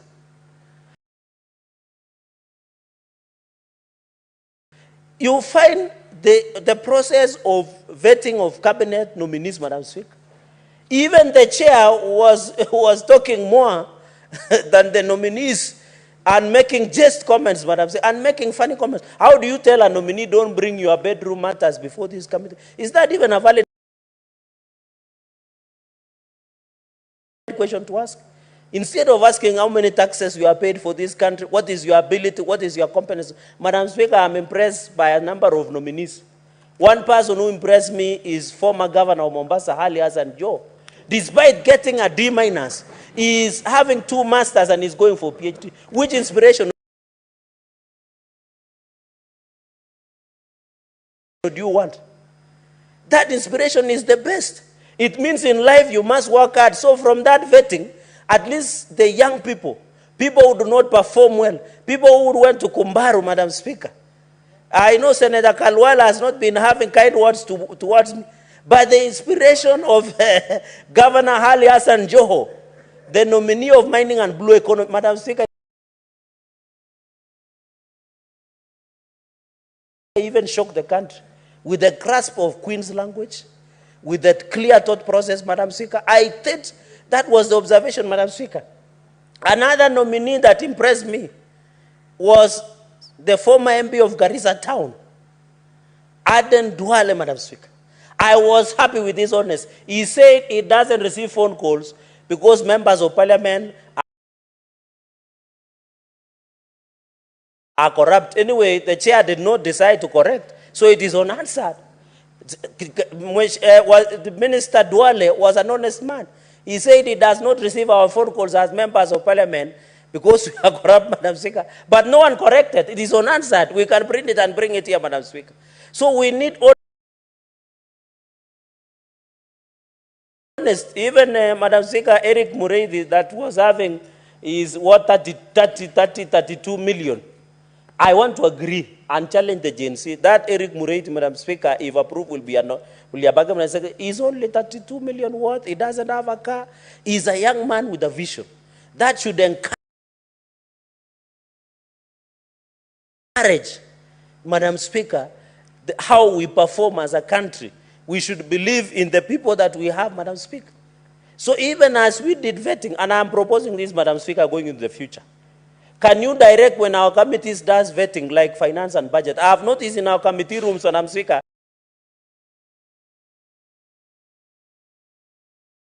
there is no video recording. It is only answered.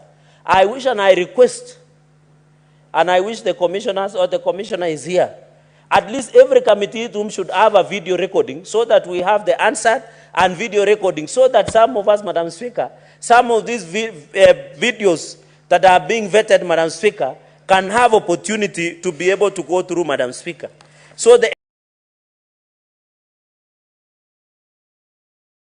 exercise that has been carried, we hope when the report will be tabled, I think, Madam Speaker, going into the future, let us ensure the track record, the capacity and ability, Madam Speaker, goes into the future, Madam Speaker.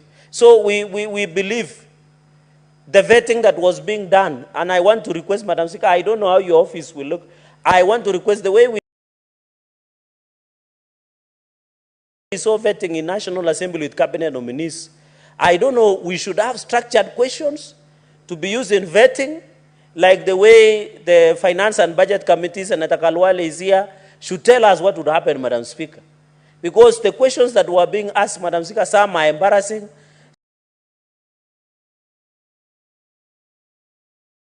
Some were supposed to juxtapose, Madam Speaker. Let us ensure, even as we wait for the report, and I hope we'll get the report from the National Assembly when they table it on Wednesday or Thursday, Madam Speaker. That report, we should get it and ensure that it comes to place. Of course, Madam Speaker, I wouldn't have comments on nominee of sports because that is transferring incompetence from roads to sports. Madam Speaker. Madam Speaker, going into the future, we must agree under Article 230 on SRC that let us approve.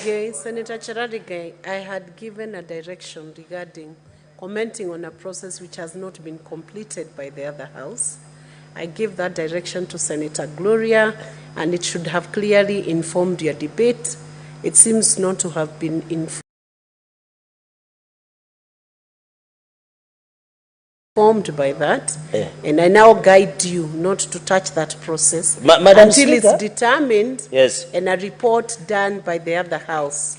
Madam Because the integrity of that house is equally protected as the integrity. The process they are doing is equally protected, just like the process is being done by this house. So please withdraw that. Madam Speaker, there is what we call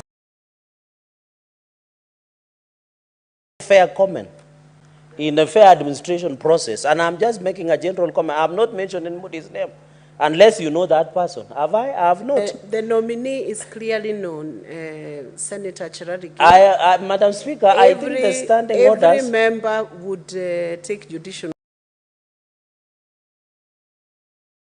notice of who the nominee in respect of the Ministry of Sport is. So it is safest to do what Senator Gloria did, leave that process until it bakes.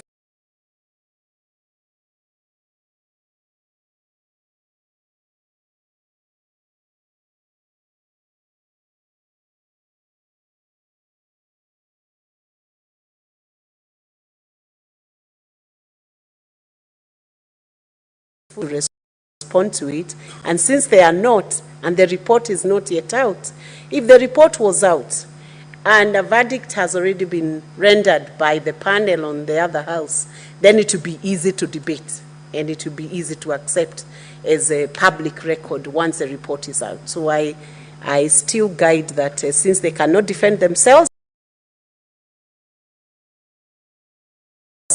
we allow the National Assembly to complete the process while we await the report. We will still have a chance to debate that report. I believe that. Thank you. You can finish, Senator Cherargei. Madam Speaker, I want to wish well the two candidates. I know the law says the President will appoint one. And the committee, of course, we hope to see those SRC members before this committee, Madam Speaker, but to support and ask the House to support and ask the SRC, if one of them, because there are two, if either of them succeed, Madam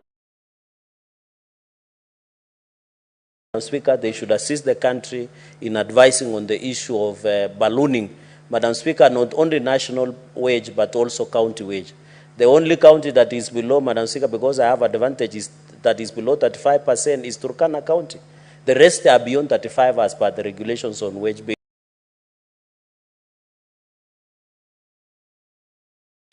We need also to work with County Public Service Board to bring that to an end. With those many remarks, Madam Speaker, and in suggesting remarks, I therefore support the report, Madam Speaker. I thank you. Thank you, Senator. Senator Kajwang Moses Otieno. Madam Speaker, I rise to contribute to this motion. Whenever we give a task to committees of the House, it is our belief that they prosecute and execute in the best interest of the House, in the best interest of the nation, and in accordance with the Constitution of Kenya. Madam Speaker, I have requested for disclosure on the CVs of the applicants that the committee considered, because in the report, the committee has mentioned that there were very many applicants.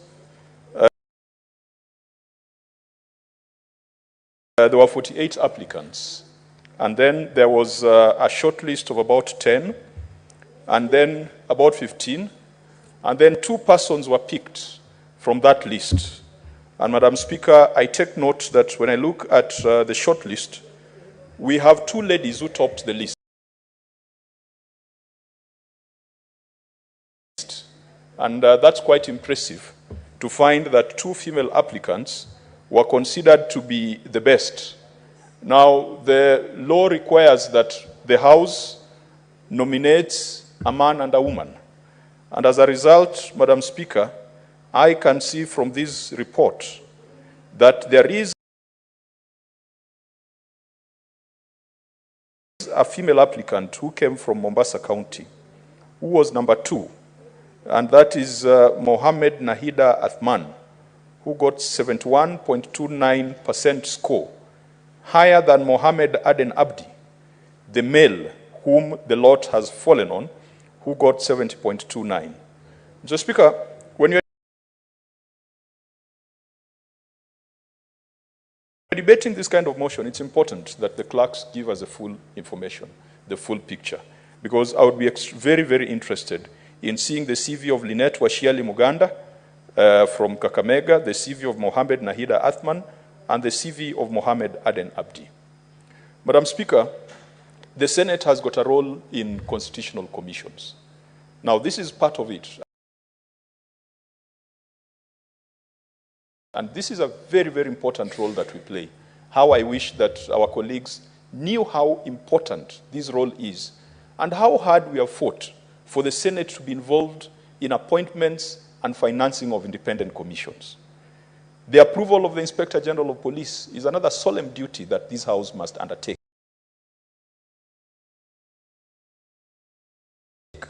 because the Constitution requires Parliament collectively to make that decision. The Commission on Revenue Allocation is another constitutional commission where our input is required. The Parliamentary Service Commission is another constitutional commission where the Senate is involved. Madam Speaker, our role is not only limited to vetting and making proposals. Our role, as per the Constitution, extends to funding. And when it comes to funding, Article 249(3) of the Constitution says, and Madam Speaker, I like reading this out because sometimes people wonder why the Senate wants to be involved in the affairs or in the financial matters of independent commissions. Article 249(3) says, what is your point of order, Senator Gloria? Thank you, Madam Speaker. I want to bring to your attention, under the Standing Order 246, under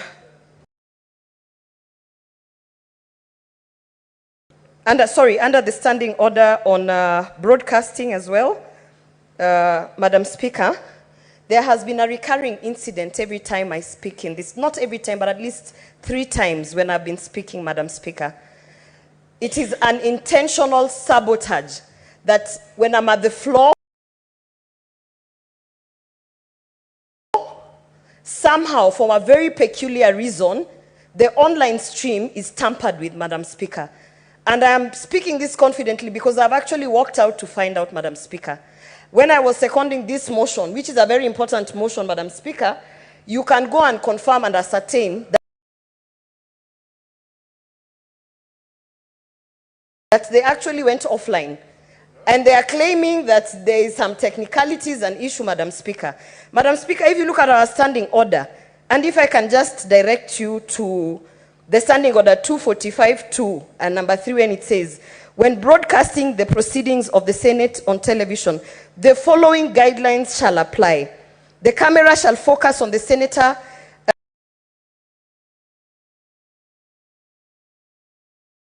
recognized by the chair until the senator has finished speaking, Madam Speaker. I want to raise to the attention of the Speaker and to this House that whatever monkey business is happening, Madam Speaker, must come to an end. Senator Gloria. Because Gloria, what standing order are you? 245. 245. 245, Madam Speaker, talks of broadcasts of Senate proceedings. Yes. And if you could go further to page 238 where it fleshes out, under 3 on television broadcasting, Madam Speaker. 230? The page is 238. The standing order is 245, Madam Speaker. Madam Speaker, this issue was even raised before by, I think, Senator Eddie Oketch, in terms of the quality and the provisions and all that. Madam Speaker, what I want to raise is that I've realized when I am making my submissions, Madam Speaker, there is somebody there behind trying to make sure that Kenyans don't hear what I am saying, Madam Speaker. And Madam Speaker, I protest. And this is against our standing orders and against my privileges and my rights as a senator, Madam Speaker, I call for an investigation, and whoever is found culpable must be taken to that same powers and privileges committee that they want to send all senators every time, Madam Speaker. It is a shame that people who should be assisting in actually ensuring that Kenyans get everything that is happening in this house are actually being used by cartels of this house to sabotage my message. Senator Gloria Oroba, you cannot reference to cartels without substantiating whether there are cartels in the house, so you'll be required to substantiate that. And then, Senator Gloria, if you have a point of order. Senator Enoch Wambo.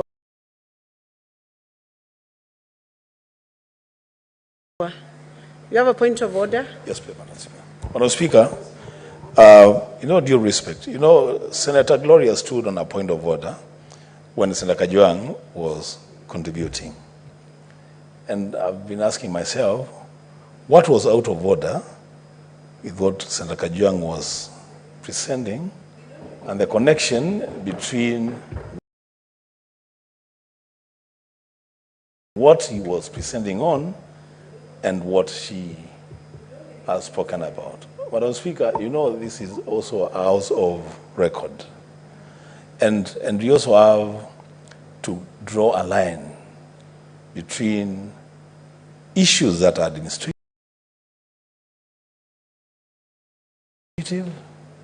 and issues that are for debate on the floor. Speaker, I say this as a leader in this house, and really, there is wisdom in what I'm saying. If we are to deal with administrative issues on the floor... Senator Gloria, can you allow the senator to be heard in silence? You got your chance. Allow him. I said allow him to finish what is... So, Speaker, if we are to deal with administrative issues on the floor, then what will happen is that every time we have an issue with the Secretariat, then we bring it on the floor. We will not look good. This is a house of record. I thank you, Madam Speaker. Thank you. I will hear Senator Joyce, and then I'm going to give a direction. Yeah, thank you very much, Senator Gloria. Wait for your chance. Yeah, thank you very much, Madam Speaker. I would want to really echo the sentiments of Honorable Wambua, as far as I'm in agreement with Honorable Gloria, I would also want to humbly request Honorable Gloria to do a formal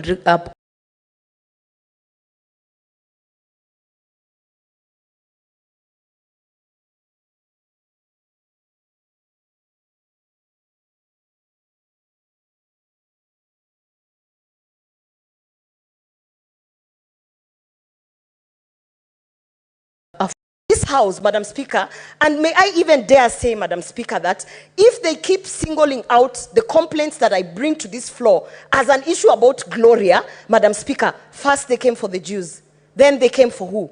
There'll be nobody left in this house, Madam Speaker. So we must address this very important issue. Thank you. Senator Gloria, your point is heard, and let me now give a direction on it. You have raised an issue on broadcasting, and if I recall very well, this issue was still raised last week, and broadcasting is important. However, as a chair right now, I may not be able to know what has happened with regard to the broadcasting, and the only way the House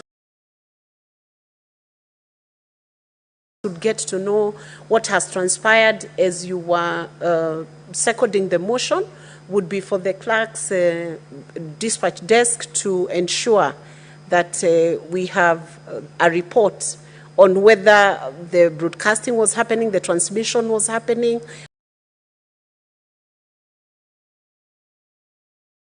or whether it was not happening. As at last week, the House had technical challenges, genuine technical challenges on transmission of the broadcast. And what I would guide Senator Gloria to also consider is the fact that, as at last week, it had nothing to do with Gloria or any specific senator. It was an equipment challenge, and I believe the Secretariat is able to give a report and a guide as to whether we still have the delayed transmission. And also, when you are raising such an issue, Senator Gloria, you raise it as an issue that is affecting the House. You don't have to always personalize it. It has nothing to do with you. This technical transmission was also an issue that was raised last week by several senators, if I may recall, whether it's last week or the other week, but it's an issue that the Secretariat desk has been working on. So give a report whether transmission was done, and it can be reported in the next session. And I think that should be the guide that will help us in that issue. Senator Kajwang, you can resume the debate. Madam Speaker, I hope you'll allow me to recover the lost time because it was not related to the motion. Yes, your time was before us. paused. You will not lose your minutes. Yeah, Madam Speaker, let me go back to this because this is an extremely important undertaking that this Senate is called upon to do on behalf of county governments and on behalf of the nation. Madam Speaker, when you bring this motion for delegations and for senators to approve or reject, you must provide the full information and full disclosure. As I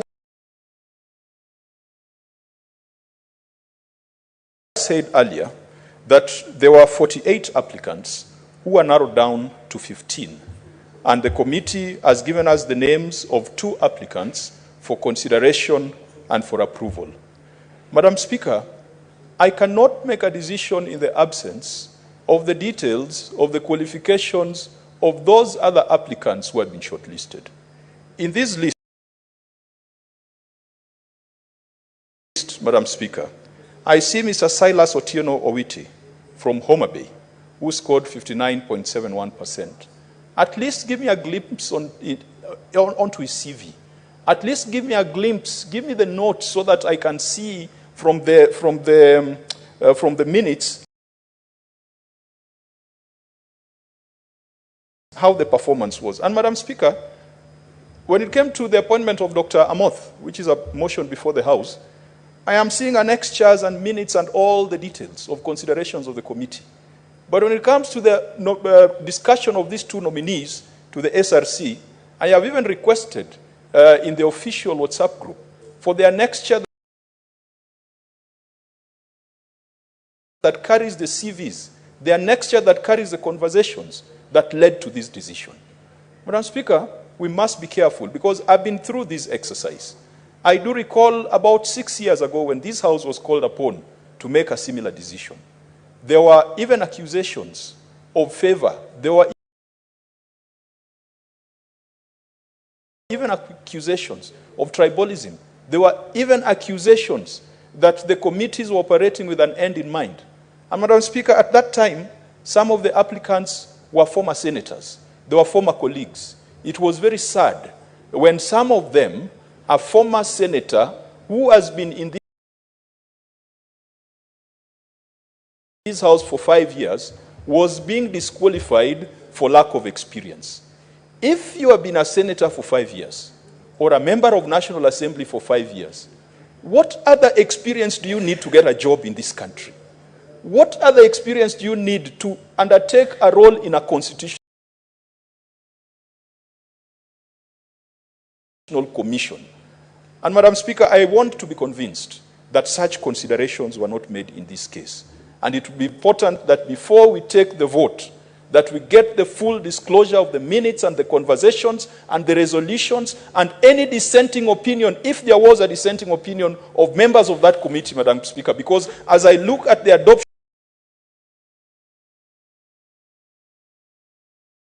schedule, it has been approved by 5 out of 9. I would like to hear what the other 4 had to say with respect to the final decision that has been brought to this House. Madam Speaker, I am not imputing any improper motive. I am just asking for full information so that I can make a decision on the motion that is before us. What is the point of order?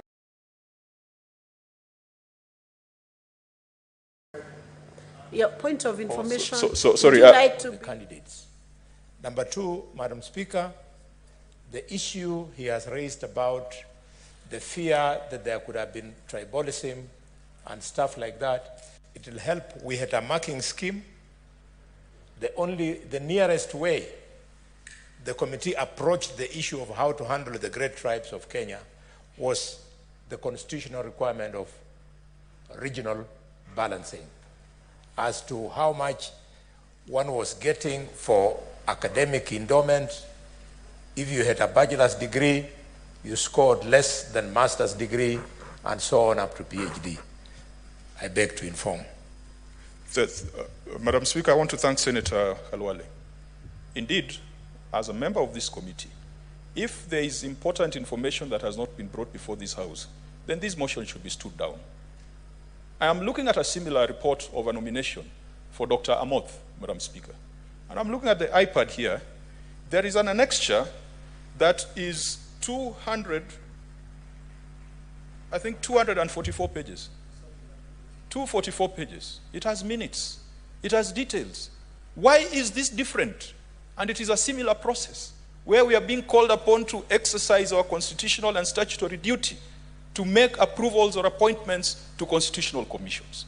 This committee then, this motion should be deferred, and this conversation should stop at this moment until the committee brings us a full report, Madam Speaker. The report we have is 28 pages. 28 pages. How do we know that justice was served?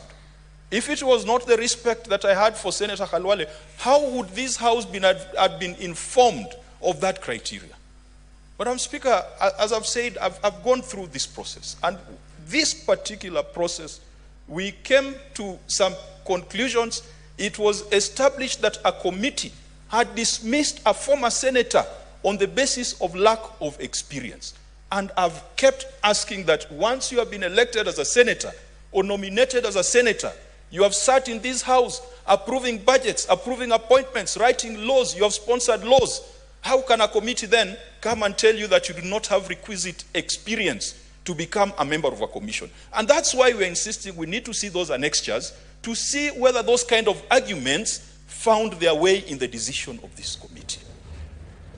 Madam Speaker, I will leave it to the leadership of the House and to your wisdom to decide whether we are proceeding with adequate information and whether you're doing the right things. But let me make certain broad comments, Madam Speaker, as that point is still under consideration. That our role does not end with appointment. Our role extends to funding for constitutional commissions. And Madam Speaker, we have been weak and we have allowed that function or that role to go to the National Assembly when Parliament or when the Constitution clearly states that that is the role of Parliament.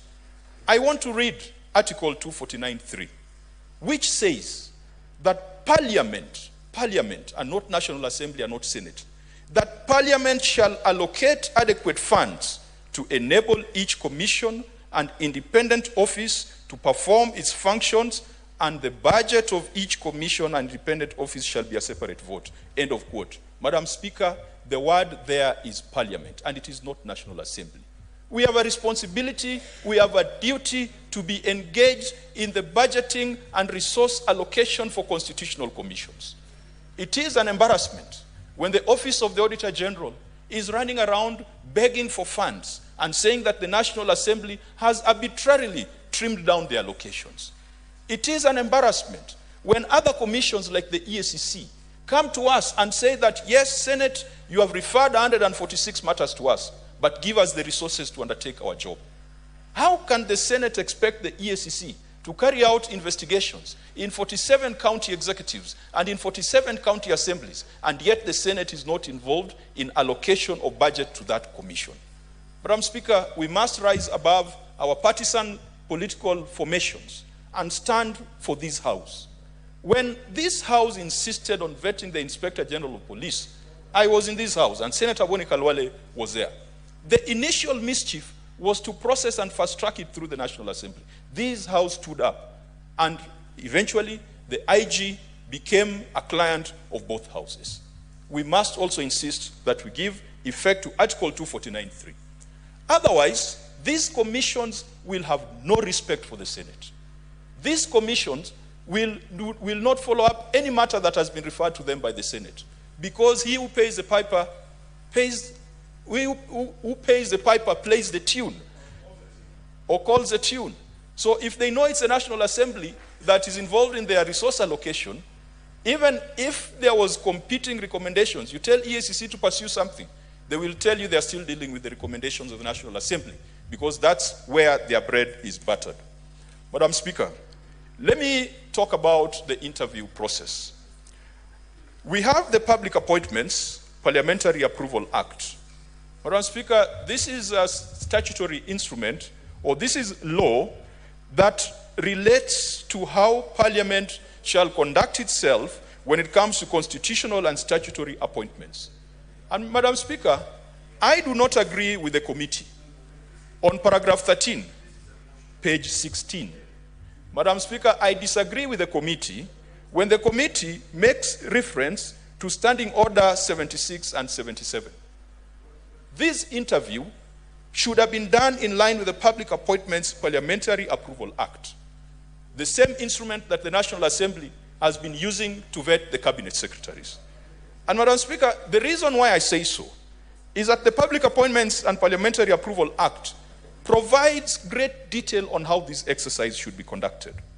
Madam Speaker, that act says that Parliament shall focus on academic credentials, professional training, experience, personal integrity, and background of those who have been proposed to take up constitutional and statutory appointments. Being a member of the Salaries and Remuneration Commission is a constitutional appointment.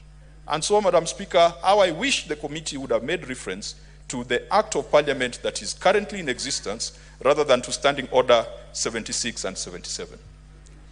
That Act, if it would be properly implemented, and not with the kind of mischief that we have seen in past vetting for cabinet secretaries. Madam Speaker, there's a question that has always come up, the question of net worth. And I can tell you that many a times when you are vetting nominees to the cabinet, Kenyans do not remember what they said they're going to do. Because there is one thing for them to aspire to do something, but there's also the established government policies. I have seen some cabinet secretaries say how they are going to be publicly spirited and how they are going to do things differently. But let's remember that there are already budgets that have been established. There's already a president who is in office. And so if you come with views that are at variance with those of government, the existing budgets, existing plans, and the personal views of the president, then you are just going to get frustrated. But the question of net worth is one that has animated the nation. I saw a computation of the net worth of the nominees that are currently before the House, without getting to the substance of the matter, to be 10 billion. And Kenyans are offended. Kenyans are offended. What is this magic that politicians play that makes them wealth that serious corporate organizations cannot make? Madam Speaker, before I got into politics, I was in the financial services sector. You will find an insurance company collects revenue of 4 billion Kenya shillings. And at the end of the day, it makes a profit of 50 million. A technical profit. That is once the premiums have been collected and the claims have been paid. And that is an institution that perhaps has employed 200 people, that has got branches throughout the country, that is integrated, that is creating a lot of opportunities and contributions to the GDP of this country, that is paying taxes. At the end of the day, they'll probably make 50 million as an underwriting profit. What is this thing that members of parliament do that generates them the kind of profits that even insurance companies cannot generate? And it is becoming an insult to the people of this country. The majority who cannot afford, the majority hustlers, we are building for them 2 million houses, 3 million houses, and then we are proclaiming that we are billionaires. How will a billionaire understand the needs and aspirations of that person whose biggest wealth is a 2 million house. Madam Speaker, if we were faithful to this process, even these applicants who are here, we should see an annexure showing how much they are paid in taxes. If I'm worth 300 million Kenya shillings, Madam Speaker, the taxes I pay must be different from the taxes paid by somebody else Kenya shillings, by someone else who just relies on a salary and has got nothing of value because their liabilities exceed their assets.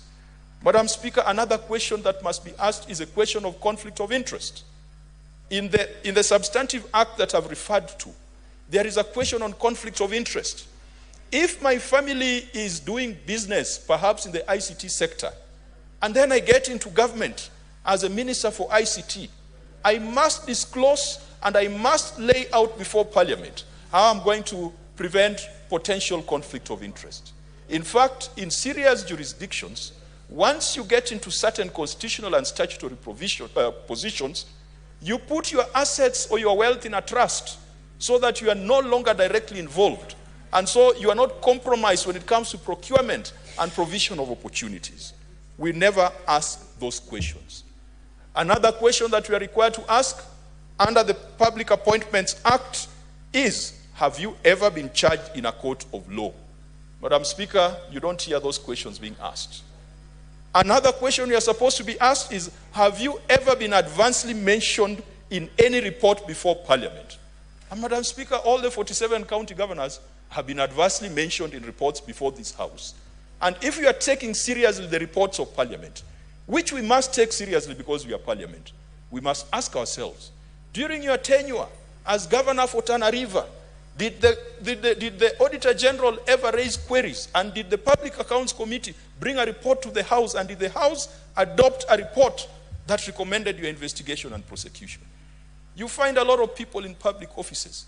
There are reports we have adopted here, but when we are vetting them, we never ask those questions. And that is why, Madam Speaker, I must insist that this process should not be done in accordance with Standing Order 76 and 77. This process should be done in accordance with the Public Appointments Parliamentary Approval Act. Let me finalize by saying that if we are going to see the annexures and satisfy ourselves that Madam Lynette Washiali Muganda and Mr. Mohamed Aden Abdi indeed were the best of the best, I will have no problem supporting this motion. But I will still need to be convinced to see the annexures, the CVs, the resumes, the minutes, and the proceedings of those meetings. Madam Speaker, the nominees, once they get to office, let them remember that they are there to represent the interests of county governments. They are not there to represent the interests of the executive. And that is why it is the Senate that has been called upon to nominate them. There are two nominees. There is one from the Parliamentary Service Commission, which is part of Parliament, but there's a specific nominee of the Senate to represent county governments. Let them remember they're representing county governments and not their stomachs and not the national executive. Let them focus on how they can help county governments to reduce their wage bill to go below 35%, because right now the general rate is 40% plus. Let them focus on building synergies with the county public service boards, county assembly service board, public service commission, so that we can have a better way of managing human resources in counties. Madam Speaker, the national government has given out a system called IPPD. IPPD, Integrated Personnel Payroll Management System. It only deals with the payroll aspect.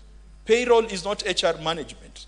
Issues of recruitment, issues of appraisal, issues of promotion, issues of leave management, all those are not being managed in any system. And so we encourage these nominees to build those kind of synergies. We have 1 minute to finish that sentence. To build those synergies and to involve the Institute of Human Resource Management.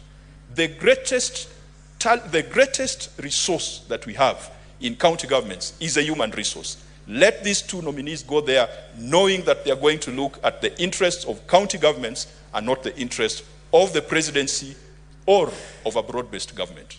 Madam Speaker, my decision on support will be dependent upon the annexures. Honorable Senators, we have that report which Senator Senator Kajwang has indicated he does not have sufficient information, and thankfully Senator Halwale has offered some of the information, but ideally there is the formal way of bringing that information to the floor of the House so that all senators have an opportunity. But I want to hear a few senators what their take is on the status of that report so that we I make a verdict or give a direction on how we proceed with the report being used as a basis for debate. So I'll ask a comment from Senator Danson Mungatana, who was next, followed by Senator Mwinyi Haji Mohamed Faki. So they are commenting on whether the sufficiency of the report so that I give a direction. I'm guided, Madam Speaker, and I assume that my time will still be there for debate. Yes. Thank you, Madam Speaker.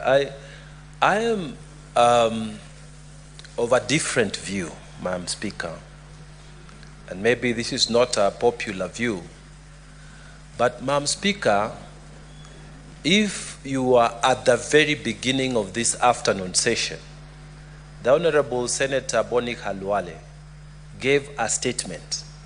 And in that statement, he gave a very lengthy presentation of the process that took place and of the report that was there. Madam Speaker, if my colleagues were there at the very beginning and they were listening, the information that was there, I'm convinced, is sufficient for us to proceed with the debate.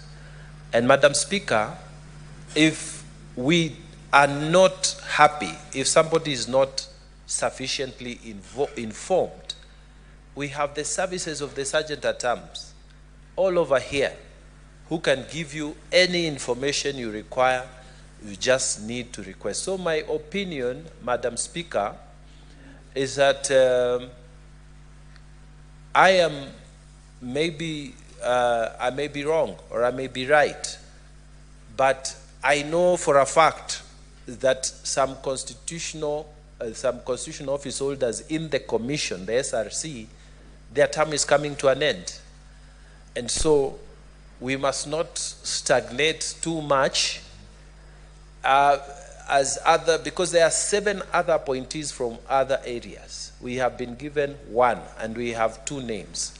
Looking at their qualifications, Madam Speaker, I may not know whether there was other things, but I am sufficiently informed, personally, I'm sufficiently informed to feel confident that when I make my remarks, they will be in support of a process that is very good. And Madam Speaker, the other thing is that if we are bringing to question a report by a committee, we must have some faith in what our colleagues are doing.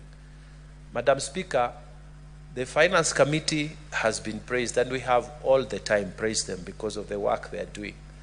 I'm personally persuaded that the leadership which is there and the information they have given us, I have no reason to impugn unless there is other information that I don't have. But from where I stand, Madam Speaker, my humble opinion is that we proceed with this debate and conclude. I thank you, Madam Speaker. Senator Mwinyi Haji Mohamed Faki. Thank you, Madam Speaker. I'm a member of this Committee of Finance and Budget of the Senate, and I did participate in the whole process that resulted in this report.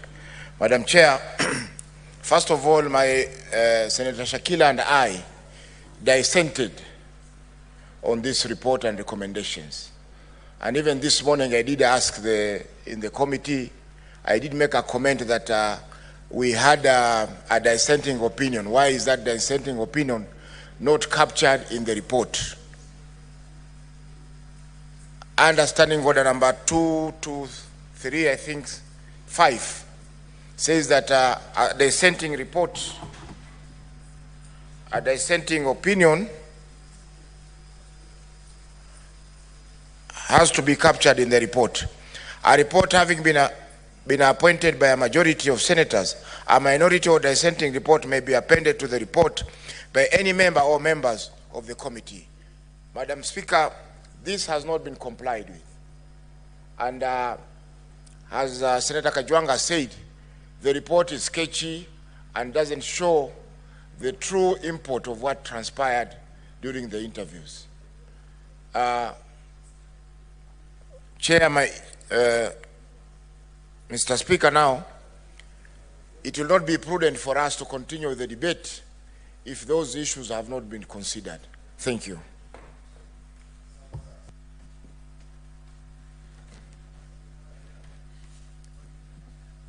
Senator Thangwa, it can't really be a point of order. There is no one on the floor unless it's a comment. All right, then you may comment on it.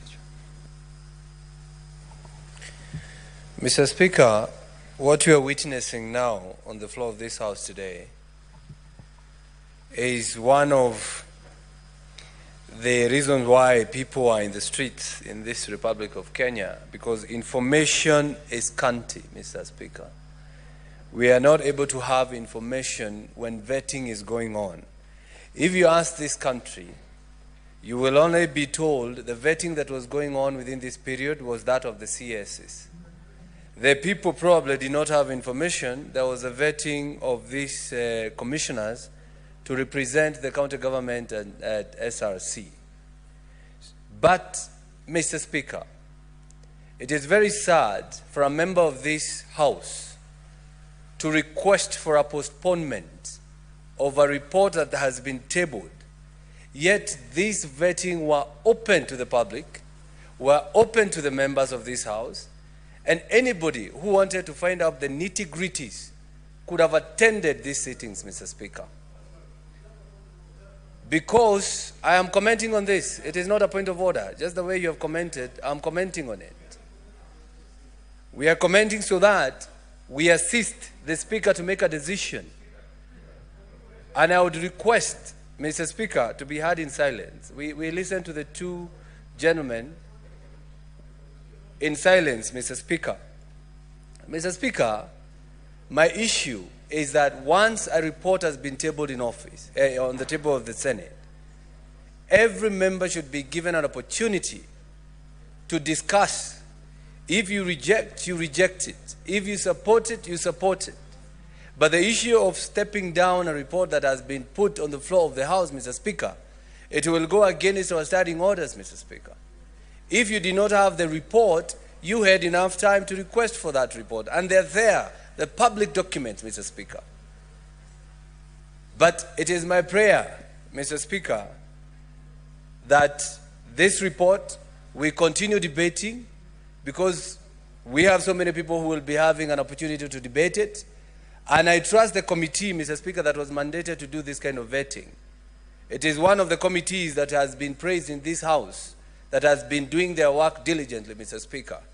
So I would go against those who are saying that we should start down the report, but I would urge you, Mr. Speaker, to rule that we continue the debate so that these people who have been nominated can have a chance to serve the people of this country. Resume your seat, Senator Thangwa. You've been heard. Members, remember when Senator Thangwa indicated that he was rising on a point of order, I told him it was not. And unfortunately, Senator Mungatana had been asked to step down for an intervention that had come in, if that is exactly what had transpired prior to this intervention by Senator Thangwa. And so, honorable members, I am directing that even as we raise concerns about the content of this report, and as to whether or not we will stand it down or we will defy it tomorrow, I will allow two more members to comment on it so that the chair issues a ruling as to the concerns that had been raised. I will give you members time to comment, but I need to just give directions that if we will ultimately have to make a decision as to how to treat this report, there isn't need for us to spend the entire of the afternoon when we saying the report is scanty and we need additional documents on the basis of the objections that Senator Kajwang had raised. And so what I'll do, honorable members, as I said, I'll give direction so that we are able to proceed in an orderly manner and deal with the report appropriately. So I will, I'm giving directions, and I want to give an opportunity to unlock this stalemate, particularly on the issue that had been raised to Senator Dr. Boni Halwale, so that out of it, he is the mover of that particular motion. Honorable members, Senator Olekina, Boni Halwale is not contributing. He has already spoken to the motion. I wanted us to unlock the stalemate so that we take directions appropriately. Allow Senator Boni so that we progress in a civilized manner, honorable members. Thank you, Mr. Speaker. Mr. Speaker, I would like to associate myself with the sentiments and concerns by colleagues senators that they want the full report. There's no way you can debate a decision of a committee of parliament without proper information being availed to you as a senator or a member of parliament. So Senator Kajwang is right. Mr. Speaker, I also want to associate myself with the remarks by the Senator of Mombasa, Senator Faki.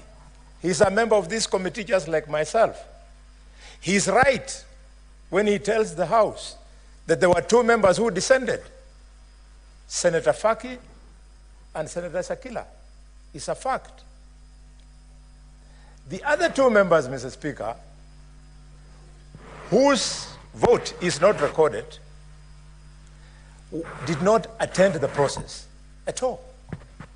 So the people who signed adopted the report, and the two who descended were only two. And when the matter was raised before the committee, Mr. Speaker, the member was reminded that they failed upon descending to request for the descending view to be part of the record. And usually, as you know, according to procedure, Senator Kajwang, Senator Olentema, Senator Wambua, dissent is normally signed. So let it rest there. And now let me come to the substantive issue by Kajwang which concerns me. Senator Boni. Mr. Speaker, Senator Boni. The report which I have. Senator Boni. Yes. Just listen to the chair. Do you confirm that the report that your committee tabled and the one you tabled before the House is a complete report? I want just that question. Answer me. I want yes to confirm. Or no. I want to confirm. Mr. Proceed. Just kindly. directly do that confirmation. Which is what I wanted to say substantively. The report of the committee is here. It is complete. It has got the documents of the candidates. It has got annexures of everything. The only problem is that the clerk did not circulate. So, Honorable Boni, you have answered my question. Thank you. Now, take your seat. Take your seat, Senator. In the situation we are in right now, I will give directions with that confirmation from Senator Boni, but before I do that, I will only allow one other member from this end, Senator Olekina. Give your comments. You have listened to the answer to my question by Senator Boni. I would then expect you not to go beyond a specific comment on the report, as it has been confirmed that it was complete, but for the Secretariat not availing all the documentations on the document that is tabled. Mr. Speaker, the reason why the public is throwing rotten eggs on our faces is because of this kind of behavior. Mr. Speaker, Senator Kajwang has raised pertinent issues, which brought your chair to be able to say, let us not continue contributing to this debate on whether to confirm these two individuals or to stand down the report. Mr. Speaker, if you look at what we have been provided, what has been circulated to us, it is basic cut and paste. It is the role of the Senate. What is the role of the Senate? It is the SRC. Cut and paste. And then you come and tell us that you are forwarding 2 individuals, when we have credible information that the entire process was flawed. Mr. Speaker, that is one of the things that I will not tolerate. Mr. Speaker, when you look at what is happening, you will not come short of saying everything which was done there was tribal. How on earth do we reject a former senator who the university, through some shoddy process, submitted wrong information, which that amount to discrimination? Because you say this was not our student, and then later on you come in and say this is our student. Mr. Speaker, my view is this. I sat on the health committee when we were confirming the director of medical services. We went through volumes of documents, and those volumes of documents, we transmitted them again to the floor of this House. In fact, after this debate we have right now, there'll be a motion which will be put by my colleague, Senator Okanyuri, to be able to discuss the issue of Dr. Amoth. So, Mr. Speaker, this issue is very clear. This process is flawed, and the only way for us to maintain the integrity of this House is for the entire House to be given an opportunity to go through the documentation, because I personally also have an interest